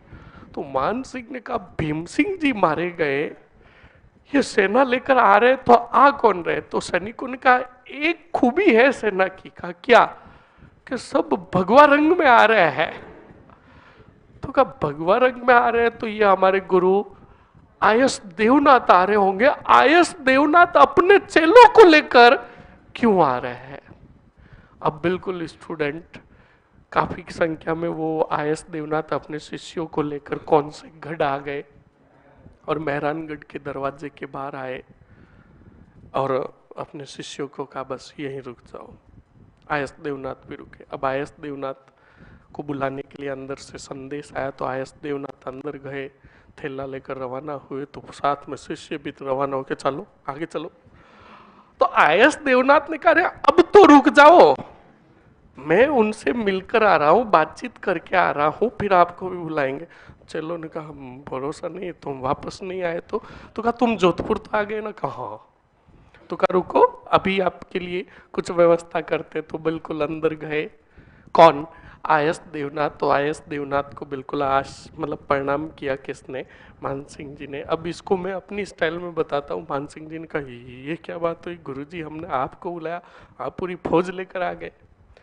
तो आयस देवनाथ ने कहा देख भाई, जहाँ गुरु होगा वहीं पर उनके शिष्य होंगे। तो मान सिंह जी ये समझाने के लिए बता रहा हूँ। बिल्कुल 5,000 जब 4,000 जितने भी आए, चाहे बोले 500 आओ 1,000 आओ, कितने भी आए, नाथ संप्रदाय के अनुयायी आए जोधपुर, तब मान सिंह जी ने कहा कि हमारे दीवान और गुरु होंगे कौन, आयस देवनाथ, कि उनकी हमने मारवाड़ पर अधिकार किया तो किसके आशीर्वाद से, आयस देवनाथ के आशीर्वाद से। रही बात इनके अनुयायियों की, नाथ संप्रदाय के अनुयायियों की, तो इनके रहने हेतु तो हम जोधपुर के अंदर बनवाते हैं महामंदिर। कौन सा मंदिर, और बनाते हैं उदय मंदिर। कौन सा मंदिर, हाँ। तो आज भी याद रखना जोधपुर के अंदर 2 बड़े कॉलोनी है, एरिया है पाउटा की तरफ, महामंदिर और उदय मंदिर। कौन सा मंदिर, तो इनका निर्माण कौन से सिंह ने करवाया, मान सिंह ने करवाया। कौन से अनुयायियों के लिए रहने के लिए, हाँ नाथ संप्रदाय के अनुयायियों के लिए। कोई आता है मां मंदिर की तरफ से, आते हो ना। तो उस दर मां मंदिर के आज भी एरिया के नाम है फर्स्ट पोल, सेकंड पोल, थर्ड पोल, है ना। तो ये फर्स्ट पोल, सेकंड पोल, थर्ड पोल का मतलब पहले यहाँ पर पुरानी पोले बनी हुई थी और महल वगैरह टाइप ऐसे घर बने हुए थे और उन्हीं में रहते थे कौन, नाथ संप्रदाय के अनुयायी। और आज भी ऐसी काफी हवेलियां हैं वहां पर जो आज भी खाली और ऐसे थोड़ी खंडित अवस्था में पड़ी है। समझ में आया कि नहीं आया। फिर हमारे जैसे विद्वान हुए, मां मंदिर पर अतिक्रमण कर लिया और प्लॉट काट लिए 25-50 के, 30 बाई 60 के, और वर्तमान में क्या बन गई, कॉलोनी। समझ में आया कि नहीं आया। अब सुनो और समझो। मान सिंह जी खुद नाथ संप्रदाय के अनुयायी बने। वो दरबार में आते थे तो खुद भगवा रंग के कपड़े पहन कर आते थे, इसलिए इतिहास में उन्हें सन्यासी राजा के नाम से भी जाना गया। कौन सा राजा, बोलो बोलो, सन्यासी राजा। 1803 में इन्हीं मान सिंह जी ने अंग्रेजों के साथ की सहायक संधि। कौन सी संधि, और 1818 में अंग्रेजों के साथ की अधीनस्थ संधि। कौन सी संधि। अब आप कहोगे सहायक संधि और अधीनस्थ संधि क्या है, यहां पर नहीं पढ़ेंगे, वो पढ़ेंगे मॉडर्न में। कहां पढ़ेंगे, बोलो समझ में आया कि नहीं आया। तो सुनो और समझो। मैंने आपको पहले ही कहा किसी भी राजवंश का राजा अंग्रेजों के साथ संधि कर लेता है तो उस रियासत के राजनीतिक और प्रशासनिक कार्यों में और सत्ता में हस्तक्षेप हो जाता है किसका? अंग्रेजों का। और रियासत के राजाओं का स्वतंत्र अस्तित्व क्या हो जाता है? और देखे तो वहीं पर राजवंश क्या हो जाता है? समाप्त। पर याद रखना, मान सिंह के बाद भी टू बी कंटिन्यू राजा तो बनते रहे जो देश की आजादी तक होंगे, पर मान सिंह तक तुम्हें राजा अच्छे से याद रखने हैं। समझ में आया कि नहीं आया? क्योंकि मान सिंह तक राठौड़ों की स्थिति स्वतंत्र थी। समझ में आया? अरे आया ना? लिख ले जल्दी से कौन से सिंह को। याद करो मान सिंह की एक और घटना, 12 मार्च 1807, गिंगोली का कृष्णा कुमारी। याद आ रहा है? अरे आ रहा है? कृष्णा कुमारी की सगाई हो रखी थी पहले किसके साथ? बोलो। भीम सिंह जी दुनिया छोड़कर चले गए, तब उसी कृष्णा कुमारी की सगाई तय की आमेर के जगत सिंह द्वितीय के साथ। पर विवाह करना चाहते थे मारवाड़ के कौन से सिंह? तब दोनों के बीच में संघर्ष हुआ कौन सी कुमारी को लेकर? और बात आ गई युद्ध तक की। किसकी? और गिंगोली में युद्ध हुआ मान सिंह और जगत सिंह द्वितीय के साथ। और जगत सिंह का साथ कितने जनों ने दिया? अमीर खां पिंडारी और बीकानेर के सूरत सिंह ने बताया था। और फिर विजय हुई, बताओ किसकी? जगत सिंह द्वितीय की। और मैंने लाइनें भी कही थी कि मारवाड़ का मान न माना अड़ गया जगत गिंगोली में, पिंडारी ने लाभ कमाया रक्तपात की होली में। बताया था ना? याद है वो? ओके, तो लिख लो जल्दी से, जल्दी से लिखो स्टूडेंट। पहले लास्ट पॉइंट बताओ क्या लिखा आपने? नूरजहां लिख लिया ये। अब सीधा लिखो, विजय सिंह ने गुलाब राय के कहने पर, विजय सिंह ने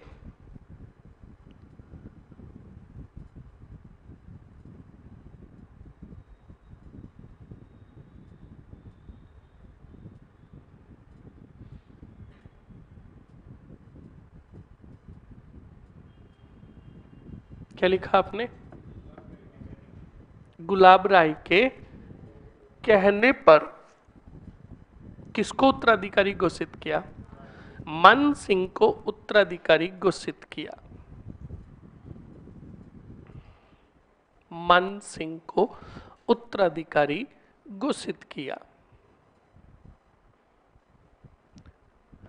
लिख लिया? अगले पॉइंट में हेडिंग डाल दो सीधा, राजा विजय सिंह के हाँ, एक पॉइंट और लिख लो। विजय सिंह ने विजय शाही सिक्के चलाए। विजय सिंह ने विजय शाही क्या चलाए? सिक्के चलाए। विजय शाही सिक्के चलाए।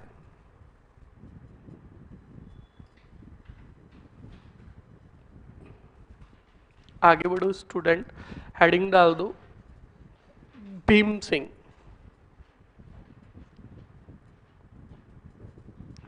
कौन से सिंह? भीम सिंह। भीम सिंह का पहले शासनकाल लिखो, पिछले वाले का खत्म कब हुआ? लिखो जल्दी से, 93 से 1803।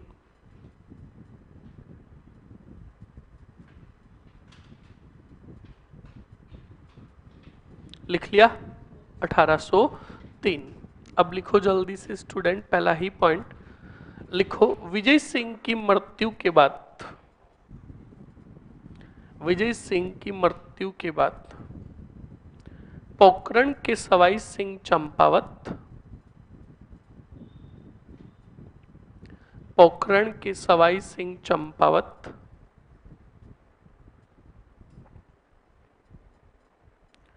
पोखरण के सवाई सिंह चंपावत व अन्य राठौड़ सेनानायकों की सहायता से, अन्य राठौड़ सेनानायकों की सहायता से भीम सिंह राजा बने। भीम सिंह राजा बने। लिख लिया? अरे लिख लिया ना? अगले पॉइंट में लिखो, अगले पॉइंट में लिखो स्टूडेंट, मान सिंह ने जालोर दुर्ग में शरण ली। मान सिंह ने जालोर दुर्ग में शरण ली।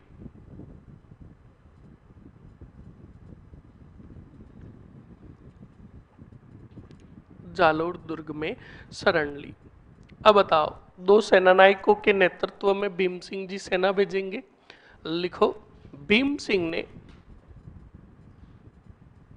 जालोर पर आक्रमण करने हेतु,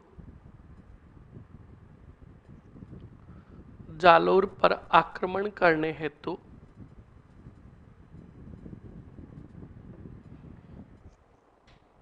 इंद्रराज सिंघवी व गंगादास भंडारी के नेतृत्व में,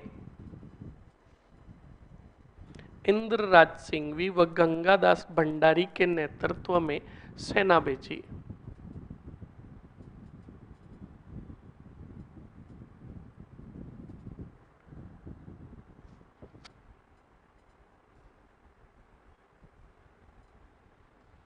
भेज दी। लिखो आगे, किंतु भीम सिंह की 1803 में, किंतु भीम सिंह की 1803 में अचानक क्या हुई? मृत्यु हुई। 1803 में मृत्यु हुई। हो गई मृत्यु? अरे हो गई ना? ओके, ये हो गए। बताओ कौन से सिंह? हेडिंग डालो, कौन से सिंह? मन सिंह। और मन सिंह का शासनकाल लिखो 1803 से 43। 1803 से 43।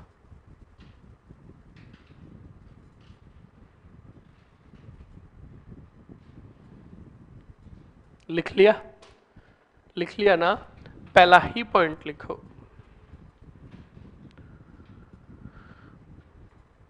बताओ इनके गुरु कौन थे? गुरु व दीवान कौन थे? लिख लो, गुरु व दीवान आयस देवनाथ। गुरु व दीवान आयस देवनाथ। लिख लिया? कौन से संप्रदाय के अनुयायी थे? लिखो दूसरा पॉइंट, नाथ संप्रदाय के अनुयायी। नाथ संप्रदाय के अनुयायी। बताओ इतिहास में इन्हें किस नाम से जाना गया? बिल्कुल लिखो, इतिहास में इन्हें सन्यासी राजा के नाम से जाना गया।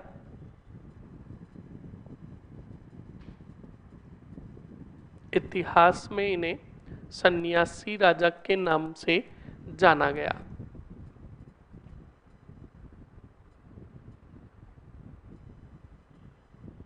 इतिहास में इन्हें सन्यासी राजा के नाम से जाना गया। लिख लिया? अरे लिख लिया ना? अब बताओ जल्दी से, 1803 में इन्होंने अंग्रेजों के साथ क्या की? वो सबसे लास्ट में लिख लेंगे, सहायक प्लस साथ में अधीनस्थ। पहले जो छोटे छोटे पॉइंट है वो लिखो। बताओ नाथ संप्रदाय के अनुयायियों के लिए कौन सा मंदिर बनवाया और कौन सा मंदिर? तो लिखो, नाथ संप्रदाय के अनुयायियों के लिए, नाथ संप्रदाय के अनुयायियों के लिए महामंदिर व उदय मंदिर का निर्माण करवाया।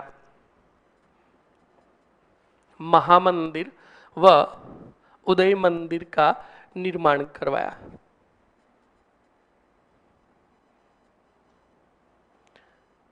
लिख लिया? अरे लिख लिया ना? अगले पॉइंट में लिखो स्टूडेंट, स्टार और नोट लगाकर, मान सिंह ने मेहरानगढ़ में,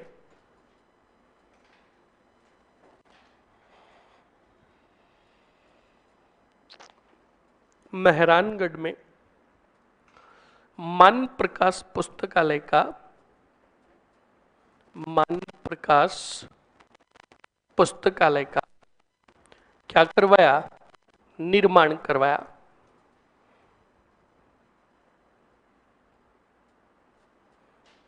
मान प्रकाश पुस्तकालय का निर्माण करवाया। लिख लिया? अरे लिख लिया ना, बिल्कुल। ये हो गया आपके कौन? मानसिंह के प्रमुख पॉइंट। अब मानसिंह ने मार्च 1807 में कृष्णा कुमारी विवाद के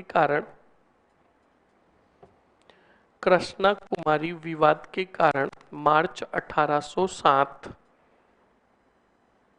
कृष्णा कुमारी विवाद के कारण कौन सा युद्ध लड़ा?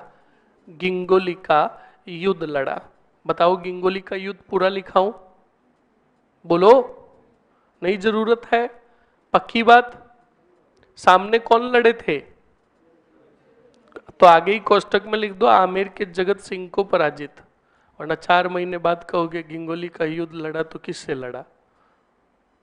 आमेर के जगत सिंह द्वितीय को पराजित।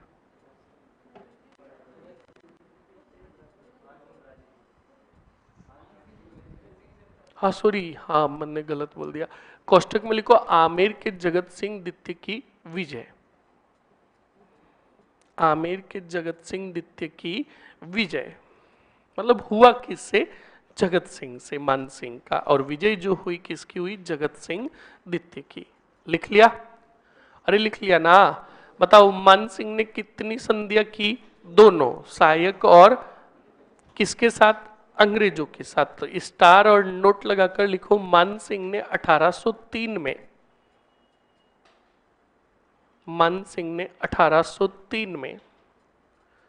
अंग्रेजों के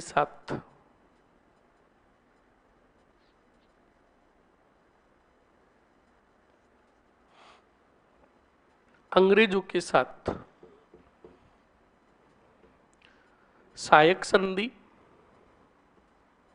सहायक संधि तथा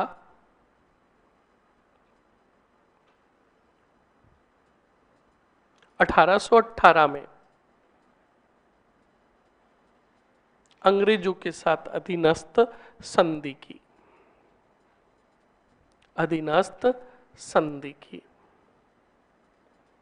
लिख लिया? अरे लिख लिया ना?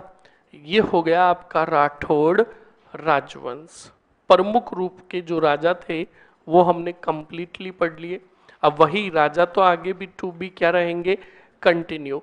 पर उन राजाओं के हम वही पॉइंट पढ़ेंगे जो इतिहास की दृष्टि से महत्वपूर्ण है। तो पहले हेडिंग डालो महत्वपूर्ण बिंदु, और महत्वपूर्ण बिंदु में ही अब राजाओं को कवर अप करेंगे। महत्वपूर्ण बिंदु। अब सुनो और समझो। मन सिंह की मृत्यु के बाद जो राजा बने मारवाड़ के, वो बने तखत सिंह। कौन बने? 1843 से लेकर 73 तक राजा रहे। कौन? तखत सिंह। सुन लो, अब 43 से लेकर 73 तक राजा तखत सिंह रहे। तो तखत सिंह का पॉइंट क्या याद रखना? 43 से 73 के बीच में एक सन आ रहा है 1857। क्या आ रहा है? और 1857 की क्या हुई थी? तो देख लो, सीधा पॉइंट तखत सिंह का आ रहा है। पहला ही पॉइंट के भाई 1857 की क्रांति जब हुई तब मारवाड़ के राजा कौन थे? ओके, दूसरा पॉइंट देखते हैं कि तखत सिंह का अंग्रेजों के प्रति रवैया कैसा था। किस समय? क्रांति के समय। तखत सिंह जी ने दिल खोलकर क्रांति के समय अंग्रेजों की क्या की? सहायता की, मदद की। इस कारण अंग्रेजों ने इनको GCIE की क्या दी? उपाधि दी। समझ में आया कि नहीं आया? क्या दी? उपाधि। GCIE की क्या दी? उपाधि दी। कंप्लीट? ओके। उसके बाद याद रखना स्टूडेंट, तखत सिंह का पॉइंट, इन्होंने अंग्रेजों की क्रांति के दौरान काफी बार मदद की, जिसमें एक बार अजमेर मुख्यालय की सहायता हेतु कुशालराज सिंघवी को भेजा, और आउवा के ठाकुर कुशाल सिंह चंपावत के विरुद्ध भी अंग्रेजों की क्या की? सैनिक सहायता। पर यह पॉइंट हम यहां पर नहीं लिखेंगे, ये पॉइंट विस्तृत रूप से पढ़ेंगे कहा 1857 की।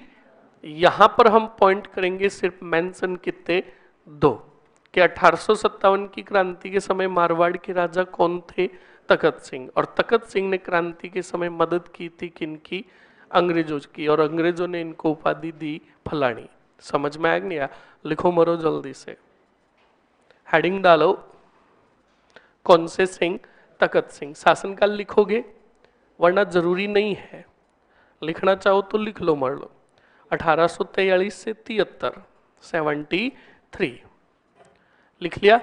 लिखो 1857 की क्रांति के समय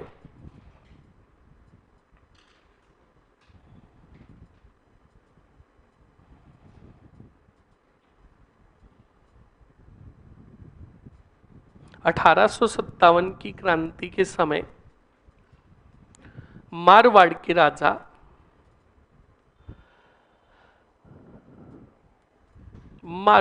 राजा कौन थे, तखत सिंह थे। तखत सिंह ने क्रांति के समय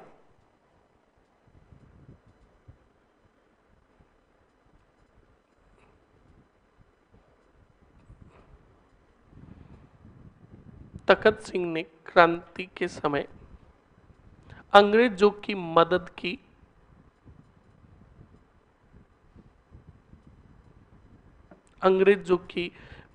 की, इस कारण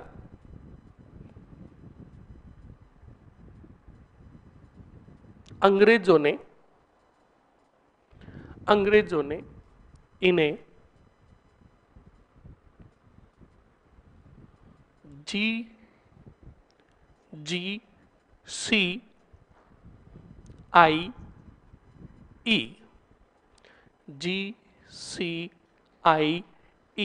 लिख दिया, grand commander Indian empire. Okay, इसकी फुल फॉर्म कंप्लीट ना नहीं लिखनी है आपको, सिर्फ इतना ही ध्यान रखना, GCIE की क्या प्रदान की, उपाधि प्रदान की। कंप्लीट ना, अरे कंप्लीट ना, पिछले वाले पॉइंट इन्होंने क्या किया क्या नहीं किया क्रांति के दौरान, वो कहां पढ़ेंगे हम 1857 की क्रांति में। अब सुनो अगले राजा जो आ रहे हैं वो आ रहे हैं जसवंत सिंह द्वितीय। कौन आ रहे हैं, जसवंत सिंह द्वितीय के पॉइंट 2 से 3 ध्यान रखने हैं, बड़े खतरनाक राजा थे। जसवंत सिंह द्वितीय के दीवान जो थे वो थे सर प्रताप। कौन थे, बोलो कौन थे, सर प्रताप थे। और सर प्रताप ने जोधपुर के अंदर, तुम अगर कायलाना झील देखते हो, कौन सी लाना, इस कायलाना झील का जो निर्माण करवाया वो किसने करवाया, सर प्रताप ने करवाया। किसने करवाया, किसके समय, जसवंत सिंह के समय। ओके स्टूडेंट, हमारे राजस्थान में आए हुए थे इस समय एक महान और एक चमत्कारिक और महान व्यक्तित्व के धनी पुरुष, स्वामी दयानंद सरस्वती। अजमेर और उदयपुर की तरफ आए हुए थे 1883 में। ये बात पता चली दीवान किसको, बोलो सर प्रताप को। तब सर प्रताप ने बिल्कुल स्वामी दयानंद सरस्वती को, सर शासन काल दोबारा बताओ तखत सिंह का, 43 से 73 लिख लिया ना। अब सुनो और समझो आगे क्या हुआ और क्या नहीं हुआ। तो सर प्रताप को जब ये बात पता चली तो सर प्रताप ने निवेदन किया और पत्र भेजा, निमंत्रण पत्र भेजा, किसको, स्वामी दयानंद सरस्वती को, कि आप मारवाड़ राजस्थान में आए हुए हो तो आप हमारी रियासत भी पधारो। कौन से वाड़, मारवाड़। जसवंत सिंह तो राजा थे ही थे। सर प्रताप का ये निमंत्रण स्वीकार किया किसने, दयानंद सरस्वती ने। अब दयानंद सरस्वती जब मारवाड़ की तरफ रवाना हुए तब सर प्रताप मिले किससे, जसवंत सिंह द्वितीय से। और जसवंत सिंह द्वितीय को कहा कि देखो हमारे रियासत में कौन आ रहे हैं, स्वामी दयानंद सरस्वती आ रहे हैं, और थोड़े दिनों तक प्लीज आपकी जो अनएक्टिविटी है उस पर रोक लगा देना। जसवंत सिंह जी बड़े खतरनाक थे। जसवंत सिंह की एक प्रेमिका थी। क्या थी? तो बिल्कुल सर प्रताप ने कहा कि वो जब तक मारवाड़ में रहे प्लीज आप अपनी प्रेमिका से मिलना मत। जसवंत सिंह जी ने कहा ठीक है, पक्का नहीं मिलेंगे, जब तक रहेंगे हम नहीं मिलेंगे। तो बिल्कुल स्टूडेंट, जसवंत सिंह द्वितीय की जो प्रेमिका थी, क्या थी? उसका नाम बड़ा खतरनाक था, नन्नी जान। ये जान जान जो तुम कहते हो ना, यही से जान प्रारंभ हुआ। नन्नी, हाँ, नन्नी जान या नन्नी जान या नन्नी भक्तन, ये नाम था प्रेमिका का। स्टूडेंट, बिल्कुल जसवंत सिंह द्वितीय अपनी प्रेमिका से मिले नन्नी जान से, तो नन्नी जान को कहा आज के बाद आज मिल ले, बाद में जब हम बुलाए तभी आएगी, वरना बिना कहे नहीं आएगी तो दरबार में। जब तक दरबार में रहेंगे कौन? दरबार का मतलब रियासत में रहेंगे स्वामी दयानंद सरस्वती तब तक। तो कहा ठीक है। तो स्टूडेंट, बिल्कुल स्वामी दयानंद सरस्वती 1883 में कहाँ आए? जोधपुर। और जोधपुर में आकर उन्होंने 1883 में ही आर्य समाज की क्या की? स्थापना। और रुके जो थे राई का बाग में रुके। कहाँ रुके? बिल्कुल। अब हर रोज की शाम को और सुबह यहाँ पर मारवाड़ यानी जोधपुर की आम जनता आती और उन्हें उपदेश देते। कौन? स्वामी दयानंद सरस्वती। तो एक बात तुम्हें पता है, हमारे राजस्थानी भाषा में एक कहावत है कि गांव की पेट भाड़ा दे दिया करे। अब ये कहावत किसको समझ में आएगी? जिनको राजस्थानी भाषा का ज्ञान है। मतलब किसी गांव के अंदर हम पहली बार जाते हैं और बस में बैठकर जाते हैं, तो हमें कोई पूछता कि कौन से गांव जा रहे हो, तो हम कहते फलाना गांव जा रहे हैं। तो वो गांव जब हम बताएंगे तो पड़ोसी जो बैठा होगा वो हम उस गांव के बारे में बता देगा कि उस गांव की पेट क्या है, ख्याति क्या है, वो गांव किस चीज के लिए जाना जाता है। तो उसी के लिए कहा जाता है कि गांव में जावे जन गांव की पेट पहली भाड़ा दे दे। भाड़ा का मतलब जो बाहर, गांव के बाहर ही हमें जो सुनने को मिला वो। और बाढ़ का स्थानीय भाषा में मतलब होता है कांटों कंटीली झाड़ियों से बनाई हुई एक सुरक्षा की बाढ़। समझ में आया कि नहीं आया? तो सुनो और समझो। दीवार बोल सकते हो, कांटों की दीवार, उसे ही कहा जाता है हमारे स्थानीय भाषा में बाढ़। तो सुनो और समझो। बिल्कुल स्वामी दयानंद सरस्वती ने पूछा कि आपके रियासत के राजा कैसे हैं? तो बिल्कुल अच्छी सी जानकारी मिल गई स्वामी जी को। तो बिल्कुल जसवंत सिंह जी भी कभी कभार आते थे किसके पास? स्वामी दयानंद सरस्वती के पास। तो एक दिन स्वामी जी ने बिल्कुल पूछा जसवंत सिंह जी को ही, का बताओ तुम्हारे रियासत की शासन व्यवस्था कैसी है? मतलब पहले चलो ग्रामीण क्षेत्र के जो लोग, ग्रामीण क्या जोधपुर के जो नगर के वासी थे वो जो आते थे उनसे कुछ भी नहीं पूछा पहले। एक दिन जसवंत सिंह जी आए तो जसवंत सिंह जी को पूछा कि बताओ तुम्हारे रियासत की शासन व्यवस्था कैसी, यहाँ की जनता कैसी है? तो जसवंत सिंह जी ने बुरी बुरी प्रशंसा की अपने साम्राज्य की और बढ़ चढ़कर अपने कार्य बताए और कहा जनता बड़ी सुखद है। स्वामी जी को लग गया कि बेटा दाल में कुछ ना कुछ तो काढ़ा है। फिर स्थानीय जनता से पूछा तो स्थानीय जनता ने बिल्कुल घबराते हुए डरते हुए उत्तर दिए। तो जसवंत सिंह जी ने कहा वास्तविकता का मुझे ही पता लगाना पड़ेगा।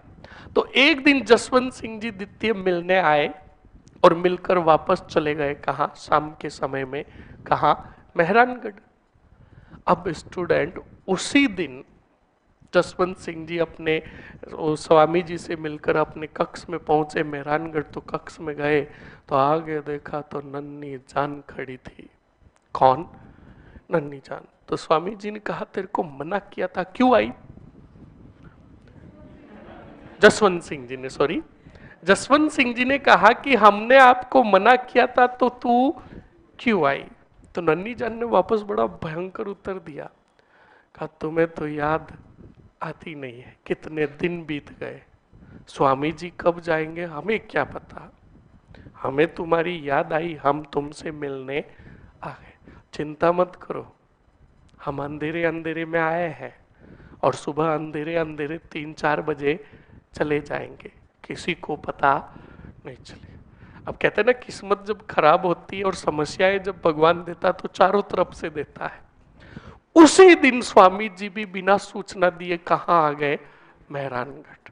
और पहरेदारों को और सभी को कह दिया कि कोई भी सूचना नहीं पहुंचाएगा हमारी, किसको? जसवंत सिंह जी को। जसवंत सिंह जी पूरे मेहरानगढ़ में घूमकर वहां पे जो सैनिक थे उनसे सूचनाएं ले रहे थे, किनकी? जसवंत सिंह जी की। तब घूमते घूमते कक्ष के बाहर पहुंच गए, किसके? जसवंत सिंह के। तो खिड़की खुली थी, उस खिड़की में जसवंत सिंह को नशे की धुत हालत में खेलते हुए देखा, ऐसे ही डांस कर रहे थे, बिल्कुल स्टूडेंट। ये दृश्य देखकर स्वामी जी को बड़ा भयंकर गुस्सा आया, किस पर? जसवंत सिंह पर। वहीं से चले गए हाथों हाथ, आकर राय का बाग बैठ गए। अगले दिन वापस जसवंत सिंह जी आए तो जसवंत सिंह जी से ही सवाल किया वापस स्वामी जी ने, कहा बताइए राव, आपके साम्राज्य की शासन व्यवस्था कैसी है? तो और बढ़ चढ़कर प्रशंसा की। तब स्वामी जी ने कहा, हमने रात को पूरी शासन व्यवस्था देख ली, ये राजा को कदई सौंपा नहीं देता कि वो एक अपनी प्रेमिका के साथ बच्चों की तरह खेले उसके सामने, ये राजा की गरिमा नहीं होती है। और जिस रियासत का राजा ऐसा है, हम उस रियासत के राजा के दरबार में रुकना पसंद नहीं करेंगे। यहां से जाने लगे कौन? स्वामी जी।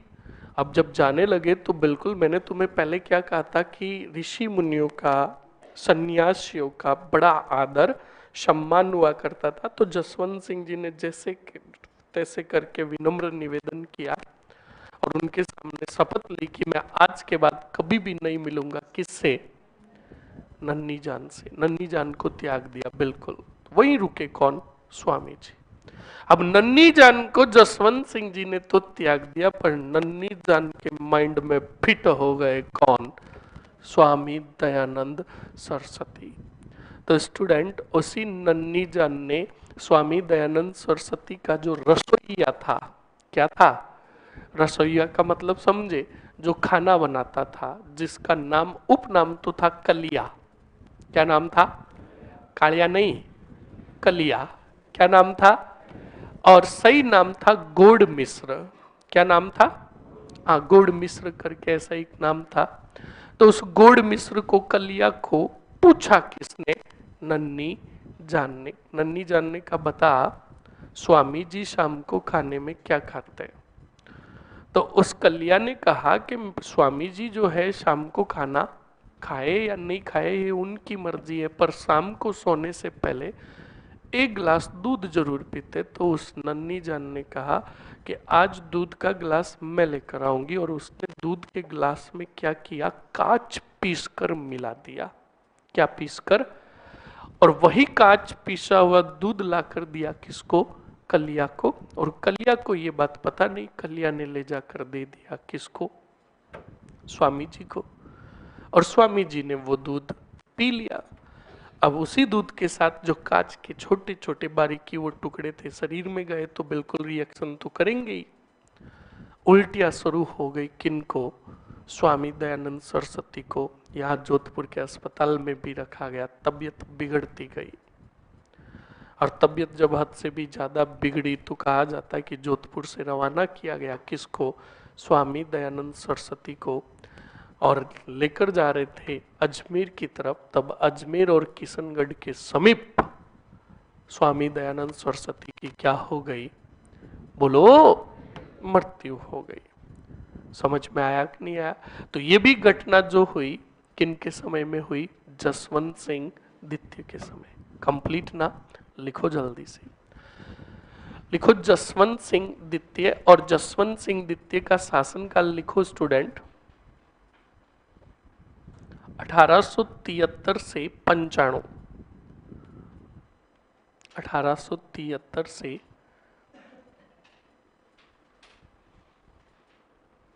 95 लिख दिया। सीधा पॉइंट लिखो, जसवंत सिंह द्वितीय के दीवान कौन थे? सर प्रताप थे।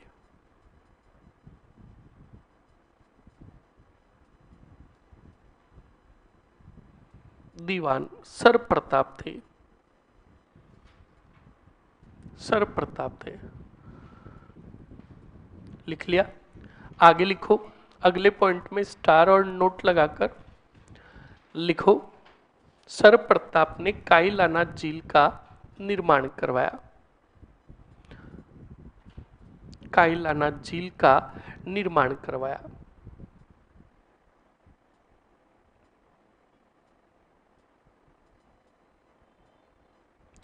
काईलाना झील का निर्माण करवाया। लिख लिया? अरे लिख लिया ना। अगले पॉइंट में लिखो स्टूडेंट, सर प्रताप के कहने पर, सर प्रताप के कहने पर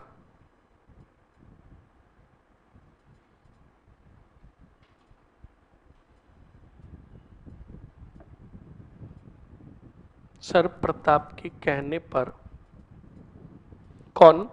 स्वामी दयानंद सरस्वती जोधपुर आए।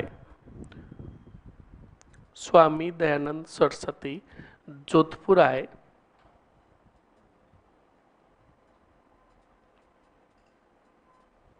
लिख लिया? बताओ, जसवंत सिंह द्वितीय की प्रेमिका का नाम क्या था? बिल्कुल, पहले लिख दो, स्वामी दयानंद सरस्वती ने जोधपुर में, स्वामी दयानंद सरस्वती ने जोधपुर में, जोधपुर में कौन से समाज की? आर्य समाज की स्थापना की।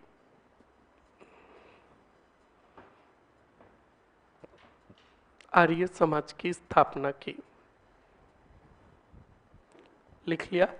अब लिखो, जसवंत सिंह द्वितीय की रानी का, रानी क्या, प्रेमिका का नाम, जसवंत सिंह द्वितीय की प्रेमिका का नाम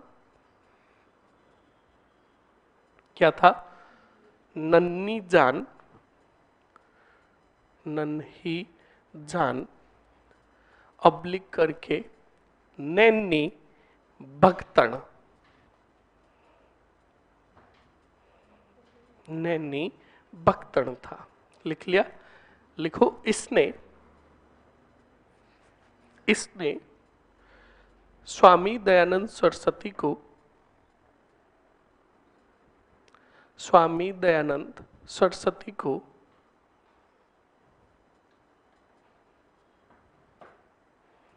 दूध में क्या पीसकर? काच पीसकर,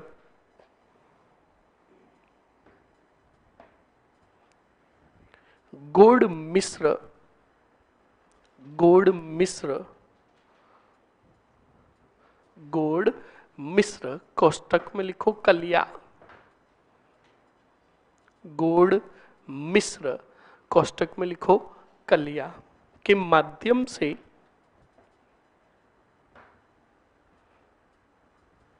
पिलाया। इस कारण स्वामी जी की किशनगढ़ के समीप, किशनगढ़ के समीप बताओ क्या हुई? मृत्यु हुई।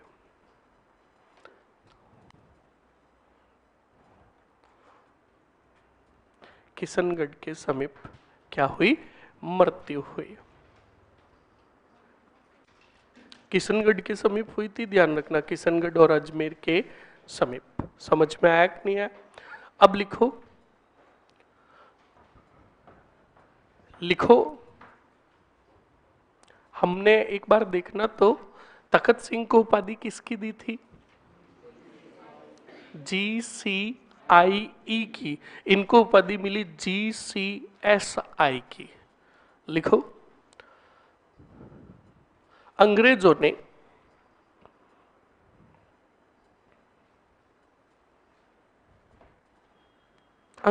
ने जसवंत सिंह को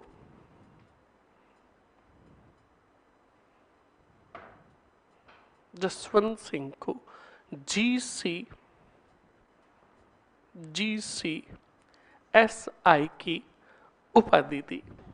GCSI की उपाधि दी। लिखो अगले पॉइंट में, दरबारी विद्वान। दरबारी विद्वान में लिखो मुरारी दान बारट। मुरारी दान बारट कौन था? मुरारी दान बारट। इसका ग्रंथ कौन बताएगा? इसका ग्रंथ कौन बताएगा? एनीबडी? बताओ मरो। एनीबडी? नोबडी। लिखो, यशवंत यशोभूषण। ये पूरा एक ही ग्रंथ है, यशवंत यशोभूषण। लिख लिया? ये ग्रंथ हो गया किसका? जसवंत सिंह द्वितीय का, दरबारी विद्वान मुरारी दान बारट का। हाँ, एक और भूल गए हम। देखो, मान सिंह के समय में खूब सारे ग्रंथों की रचना हुई, एक भी याद नहीं रखना, क्योंकि वो सांस्कृतिक ग्रंथ है ना कि ऐतिहासिक ग्रंथ। एक विद्वान था मान सिंह का, जिसको मैंने सामान्य जानकारी में लिखा बांकीदास। कौन था? और बांकीदास ने लिखी जोधपुर राज्य की ख्यात, जिसे राठौड़ोरी ख्यात भी कहा गया। और 1857 की क्रांति के समय क्रांतिकारियों में जोश का भाव भरने के लिए और देश की भावनाओं को जागरूक करने के लिए उन्होंने राजस्थानी भाषा में रचना की, आयो अंग्रेज मुल्क रे माए। याद रखना, क्या रचना की? आयो अंग्रेज मुल्क रे माए। तो मानसिंह निकालो, ये दोनों पॉइंट ऐड करो बांकीदास के। लिखो जल्दी से।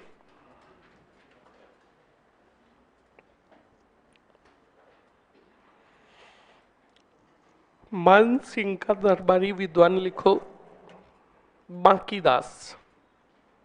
कौन सा दास? बांकीदास। और बांकीदास का लिखो पहला ग्रंथ जोधपुर राज्य की ख्यात। जोधपुर राज्य की ख्यात। जोधपुर राज्य की ख्यात। लिख लिया? ओके, नेक्स्ट लिखो दूसरा, आयो अंग्रेज मुल्क रे माए। आयो अंग्रेज मुल्क रे माए। लिख दिया? ओके, ये रचनाएं हो गई किसकी? बांकीदास की। कंप्लीट? अरे कंप्लीट। उसके बाद आगे जो राजा आएंगे जसवंत सिंह द्वितीय के बाद, वो राजा आएंगे जसवंत सिंह के पुत्र। कौन? बोलो। सरदार सिंह। कौन आएंगे? सरदार सिंह के कितने पॉइंट ध्यान में रखने हैं? दो। इनका शासनकाल कब खत्म हो रहा है? 95। 95 से 11। ठीक है, दो नहीं 3 पॉइंट। नंबर फर्स्ट, इन्होंने अपने पिता की याद में जसवंत थड़ा बनाया। कौन सा थड़ा? जिसको तुम राजस्थान का क्या कहते हो? ताजमहल कहते हो। तो बोलो ना, मरो ना। ये ताजमहल इतना मुश्किल से क्यों निकल रहा है? राजस्थान का ताजमहल कहते हैं जसवंत थड़ा, जो जोधपुर में बना हुआ है। जो राजस्थान क्या, सॉरी, जोधपुर से जो बाहर के हैं, बिल्कुल कभी संडे की छुट्टी हो तो बिल्कुल रोते फिरने जाओ तो जसवंत थड़ा की तरफ जाओ। समझ में आया कि नहीं आया? ये ऐतिहासिक स्थल देख लिया करो। समझ में आया कि नहीं आया? तो ये जसवंत थड़ा अपने पिता किसकी याद में, जसवंत सिंह जी की याद में बनवाया किसने, सरदार सिंह ने। दूसरा पॉइंट सुनो, सरदार सिंह जब राजा थे तब याद रखना चीन के अंदर एक युद्ध हुआ, बॉक्सर का युद्ध। कौन सा? उस बॉक्सर के युद्ध में भाग लेने गए कौन? जोधपुर के राजा सरदार सिंह। और सरदार सिंह ने अपने झंडे पर लिखाया चाइना 1900 लिखाया। इसका मतलब समझे, ये जो बॉक्सर का युद्ध हुआ था ये 1900 ईस्वी में हुआ। कहां हुआ? चीन में। तो बिल्कुल उन्होंने इस युद्ध में भाग लिया। तो इन्होंने युद्ध में जब गए थे तो इन्होंने अपने झंडे पर लिखाया चाइना 1900। तीसरी बात, इन्हीं के समय में मारवाड़ रियासत और राजस्थान में पड़ा था तीजो कुरियो पांचवो काल, यानी 56या अकाल। कौन सा अकाल? आप में से कौन बताएगा मेवाड़ का राजा कौन था जब 56या अकाल पड़ा? मैंने पढ़ाया है ना, भले ही पढ़ाओ, आपने एक राजा थोड़ी पढ़ाया है। कौन बताएगा मेवाड़ के राजा कौन थे जिनके समय में 56या अकाल पड़ा? खड़ा हो, तू नहीं, पीछे खड़ा हो, हाँ खड़ा हो, मर है क्या? 56या अकाल पड़ा ही नहीं? हाँ तो पड़ा तो कहां पड़ा सर? 56या अकाल पड़ा तो पड़ा, हमारे गिरे कर दी। कौन बताएगा? हाँ देख लिया, झूठ बोल रही है। मैं इधर से देख रहा था, तुम दोनों मिलकर पाने फिरोल रहे थे। हाँ बढ़ जाओ, कौन बताएगा? देख लिया, खड़ा हो। क्वेश्चंस डिलीट, दूसरा क्वेश्चन है तेरे लिए, वरना सच सच बता, देखा कि नहीं देखा? पक्का बता।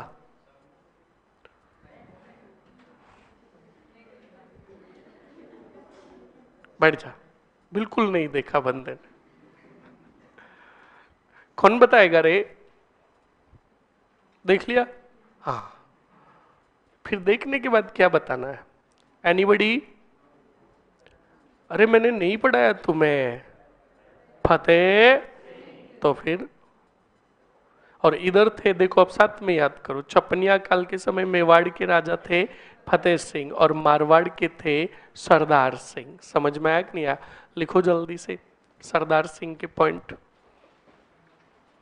हाँ देखो, तुमसे ज्यादा होशियार तो ऑनलाइन वाले हैं, सब ने एकदम सही उत्तर दिया देखकर, बहुत बढ़िया।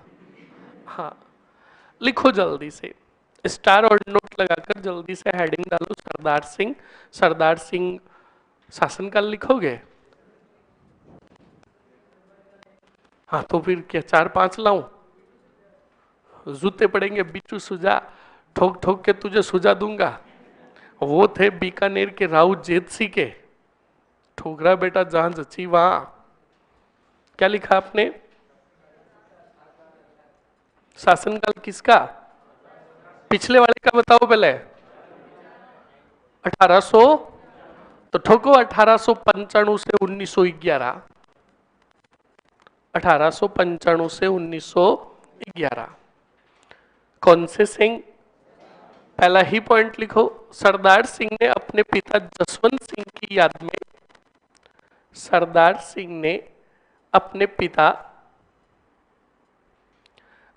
पिता जसवंत सिंह की याद में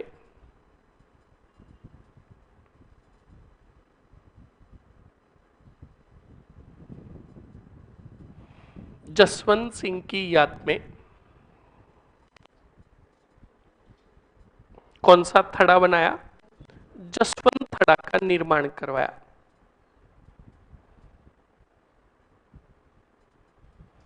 जसवंत थड़ा का निर्माण करवाया। लिख लिया? ओके, नेक्स्ट लिखो स्टार और नोट लगाकर लिखो सरदार सिंह ने 1900 ईस्वी में 1900 ईस्वी में चीन के बॉक्सर के युद्ध में भाग लिया। चीन के बॉक्सर, हाँ 1900 फिक्स, 1900 ईस्वी में चीन के बॉक्सर के युद्ध में भाग लिया तथा झंडे पर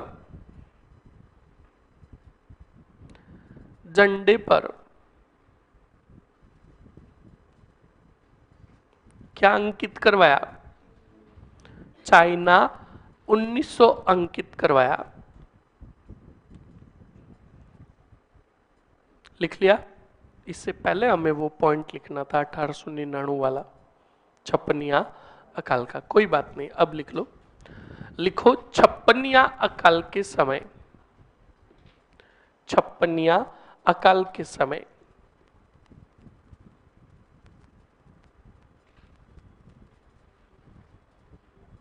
छप्पनिया अकाल के समय मारवाड़ के राजा कौन थे? सरदार सिंह थे। एक पॉइंट और याद रखोगे स्टूडेंट, किनका? सरदार सिंह का। सरदार सिंह ने, याद रखना, एडवर्ड रिलीफ फंड बनाया।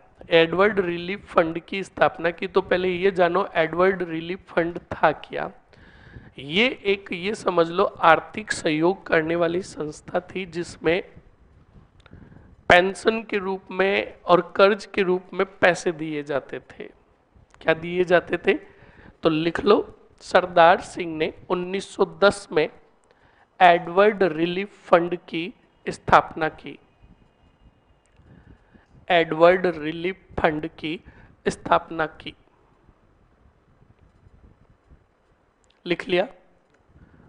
अरे लिख लिया ना, एडवर्ड रिलीफ फंड। लिख लिया? ओके, नेक्स्ट हेडिंग डाल दो सुमेर सिंह। कौन से सिंह? सुमेर सिंह। पिछले वाले का शासनकाल 1911, 1911 से 18, 1911 से 18। लिख लिया? आगे हेडिंग डाल दो, कुछ भी नहीं लिखना है, आगे बढ़ो। हेडिंग डालो, अगले राजा उमेद सिंह। उमेद सिंह। और उमेद सिंह का शासनकाल लिखो स्टूडेंट 1918 से 1927। लिख लिया? उमेद सिंह का एक ही पॉइंट याद रखोगे, क्या किया इन्होंने? उमेद, जिसको छित्तर पैलेस भी कहते हो, ये निर्माण करवाया किसने? बोलो। ठीक है, ठीक है, बिल्कुल सही है। कौन सी शैली में बना हुआ ये? कह दो मारवाड़ी शैली में। हाँ ठोको, हम राजस्थानी टीपा ठोकने में बड़े नंबर 1 है। बताओ, कौन बताएगा इसका निर्माण कौन सी शैली में हो रखा है, प्लस इसका वास्तुकार कौन था? जोधपुर वाले ही बताएंगे। पहले बताओ, अब देखना कोई सच बताएगा ही नहीं। चित्र पैलेस, अजीत भवन देखा किस किसने? हाँ, विजय खड़प। बता। अरे मर जाएगा दुष्टी, वो जयपुर नगर का है। अच्छा, तो जयपुर नगर का कौन था? फंस गया बेटे को, जो वास्तुकार नाम आया ठोक दिया कि किसी ना किसी का तो होगा। यही जे पक्की बात। अपना फोन ले तो सही, इसमें गूगल पे जाकर गूगल को क्या, जयपुर नगर का वास्तुकार कौन था? हाँ सर्च कर जानवी, जल्दी से सर्च कर। ये देखो,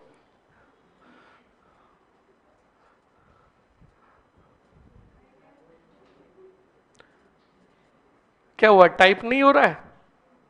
क्या आया? कौन आ रहा है? तो इधर क्यों ठोका बड़ा? बट चुप हो जा, पाप काट दूंगा तेरा। उसने रिश्वत दी है मेरे को पूरा एक डब्बा। हाँ, आगे कौन बताएगा? और एनीबडी? मिला? हाँ, मिलेगा ही नहीं। सुन लो, पहली बात तो बुम्मद शैली में, ये कौन सी शैली, नई शैली निकाल दी आपने। पंचतायन शैली में ठोको टिप्पे।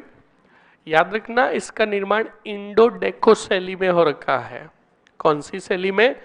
इंडो डेको शैली में हो रखा है। और इसका जो वास्तुकार जो था, बड़ा खतरनाक नाम था। आप सिर्फ नाम याद रखोगे, हेनरी लैंगचेस्टर। कौन सा चेस्टर? हाँ, नाम वैसे तो पूरा बहुत बड़ा है, आप याद रखोगे लैंगचेस्टर। कौन सा चेस्टर? बस यही याद रखना। कौन से सिंह का? उमेद सिंह का। लिखो, उमेद सिंह ने अकाल के समय, उमेद सिंह ने अकाल के समय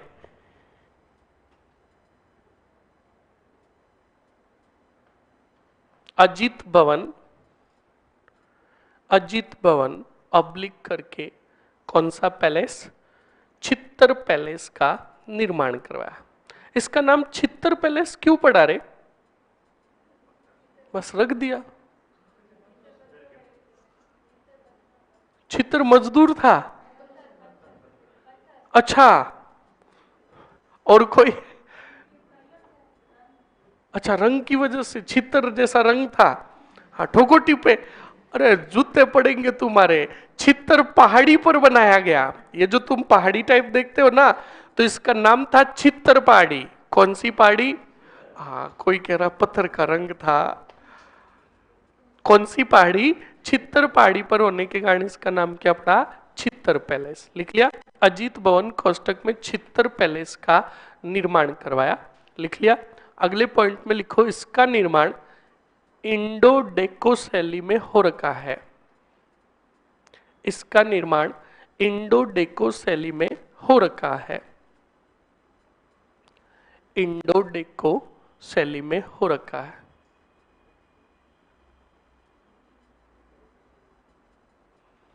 लिख लिया? ओके, लिखो, ये दुनिया का सबसे रिहायशी महल है। ये दुनिया का सबसे रिहायशी महल है।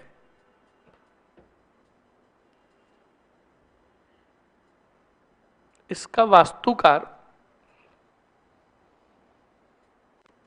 इसका वास्तुकार हेनरी लैंगचेस्टर था। हेनरी, हेनरी है न री लैंगचेस्टर, हेनरी लैंगचेस्टर था। लिख लिया? अरे लिख लिया ना। ये राजा हो गए आपके कौन? हाँ, अगले राजा हेडिंग डाल दो, लास्ट राजा आपके हनुवंत सिंह। कौन से सिंह? हनुवंत सिंह।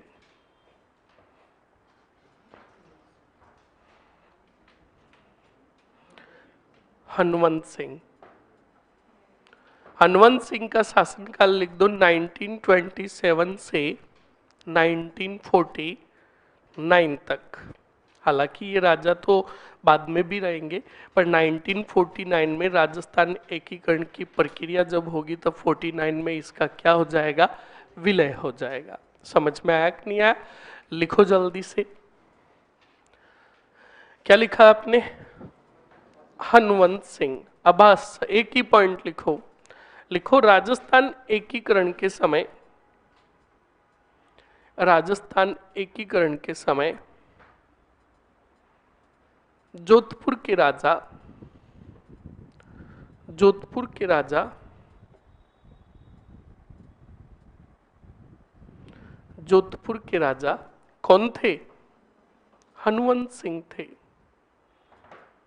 बस ये हो गया आपके मारवाड़ का राठौड़ राजवंश। कंप्लीट ना। ये छोटे मोटे राजा, पहले ही बात तो मैं फाउंडेशन हुआ चाहे कोई भी बैच हुआ वहां पे पढ़ाता ही नहीं हूँ, खत्म कर देता हूँ कौन से सिंह पर, मान सिंह पर फिर भी मैंने इनके 3-3 4-4 पॉइंट लिखा दिए हैं। ओके, जिनके मतलब जो इतिहास से रिलेटेड महत्वपूर्ण पॉइंट थे वो लिखा दिए हैं। कंप्लीट। अब राजा, अब हम रियासत पढ़ेंगे। कौन सी रियासत?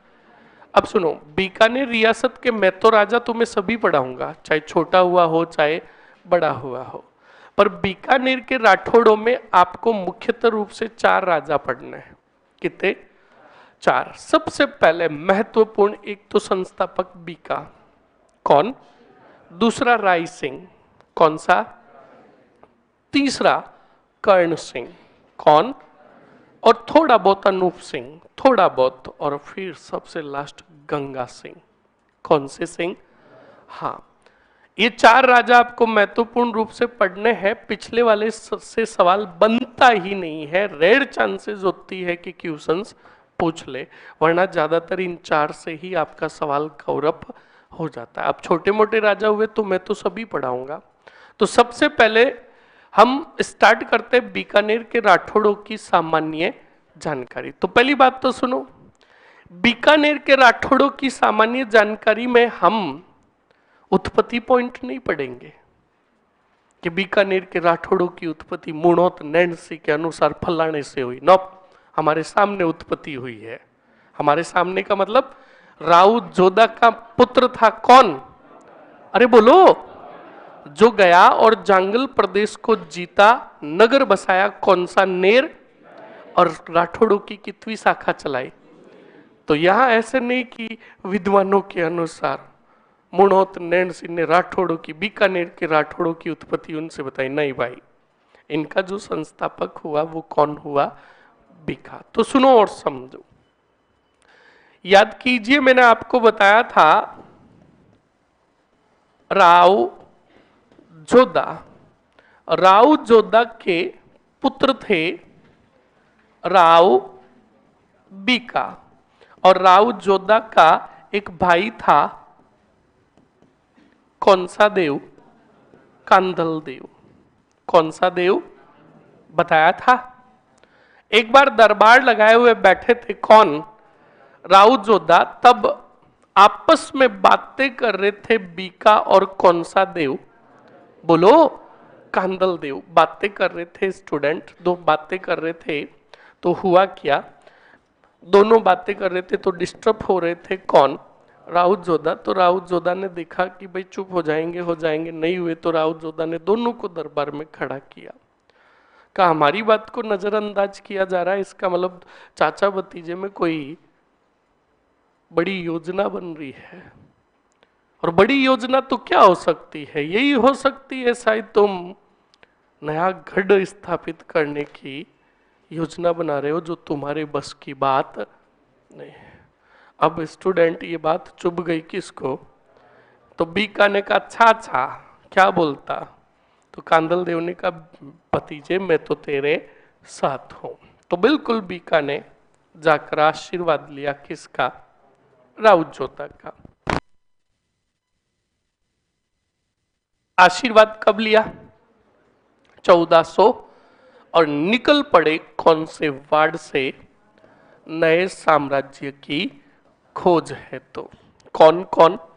बीका और इन्होंने नए साम्राज्य की स्थापना हेतु जो क्षेत्र चूज किया उसका नाम था जांगल प्रदेश। अब सुनो, पहली बात तो सुन लो, जांगल प्रदेश शब्द का शाब्दिक अर्थ है, शाब्दिक अर्थ जहां वन प्लस जल की क्या हो? कमी, उसे कहा गया जांगल प्रदेश। बोलो समझ में आया कि नहीं आया? गुरु जी एक वादो कियोड़ो है थाको कि मारवाड़ को राठौड़ राजवंश पूरो होगो तो भारमली की कहानी बताऊं ला। सुन लो, मैंने राठौड़ बोला ना कि मारवाड़ के राठौड़। ओके, और तुमने अगर बोल दिया कि मारवाड़ के राठौड़ बोला तो कहानी गायब।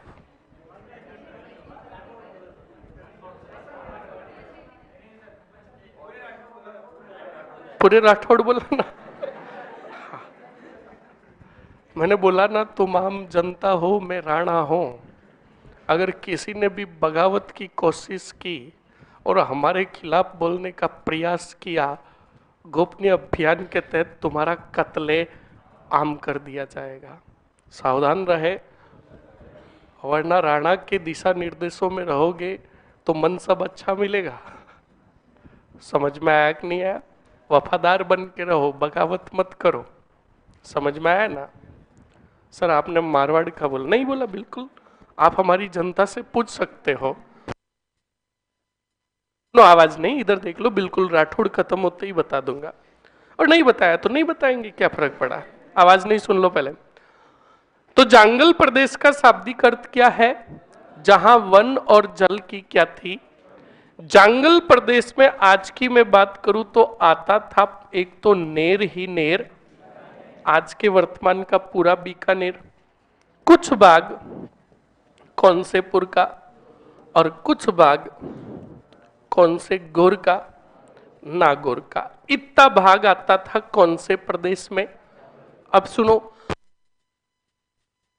जांगल प्रदेश पर जैसे मारवाड़ में राठौड़ों ने शासन किया, मेवाड़ में गुइल वंश ने शासन किया, जैसलमेर में भाटियों ने किया, सांबर में चौहानों ने किया, अजमेर में चौहानों ने किया, नाडोल में चौहानों ने किया, उस प्रकार जांगल प्रदेश पर एक वंश का अधिकार नहीं था। जांगल प्रदेश का जो क्षेत्र था, ये क्षेत्र पर थोड़े थोड़े क्षेत्रों पर सामंतों सरदारों का क्या था? अधिकार था। कुछ क्षेत्र पर, जांगल प्रदेश के कुछ क्षेत्र पर बताओ कौन से खानियों का, कायम खानियों का अधिकार था। कुछ क्षेत्र पर बताओ किन का अधिकार था। कुछ क्षेत्र पर साखलाओं का, कुछ क्षेत्र पर जोहियों का और कुछ क्षेत्र पर बताओ किन का? जाटों का भी अधिकार था। समझ में? तो याद रखें इस बात को। ये जांगल प्रदेश का क्षेत्र जो था छोटे छोटे क्षेत्र में बटा हुआ था, और इस प्रदेश को ही जीतने के लिए कौन जा रहे हैं? राव बीका 1485 पर लगभग जांगल प्रदेश के संपूर्ण क्षेत्र पर अधिकार कर लेंगे, एक क्षेत्र को छोड़कर। कितने क्षेत्र को छोड़कर? जो था नरा जाट के पास। किसके पास? हाँ, इस बात को याद रखोगे। 1485 ईस्वी में लगभग जांगल प्रदेश को पर अधिकार करके वहां पर एक घाटी थी, पहाड़ी थी, जिसको स्थानीय भाषा में कहा जाता था राती घाटी। कौन सी घाटी? और इस राती घाटी नामक स्थान पर तीन रास्ते आकर मिलते थे। कितने? एक मुल्तान का, कहां का? एक अजमेर का, कहां का? और एक घोर ही घोर। समझ में आया कि नहीं आया? और तीन रास्ते जहां पर आकर मिलते हैं उसको कहते हैं तिराया। क्या कहते हैं? चार रास्ते जहां पर आकर मिलते हैं, दो रास्ते जहां पर आकर मिलते हैं, हाँ दोहराया। ठोको बेटे, बस।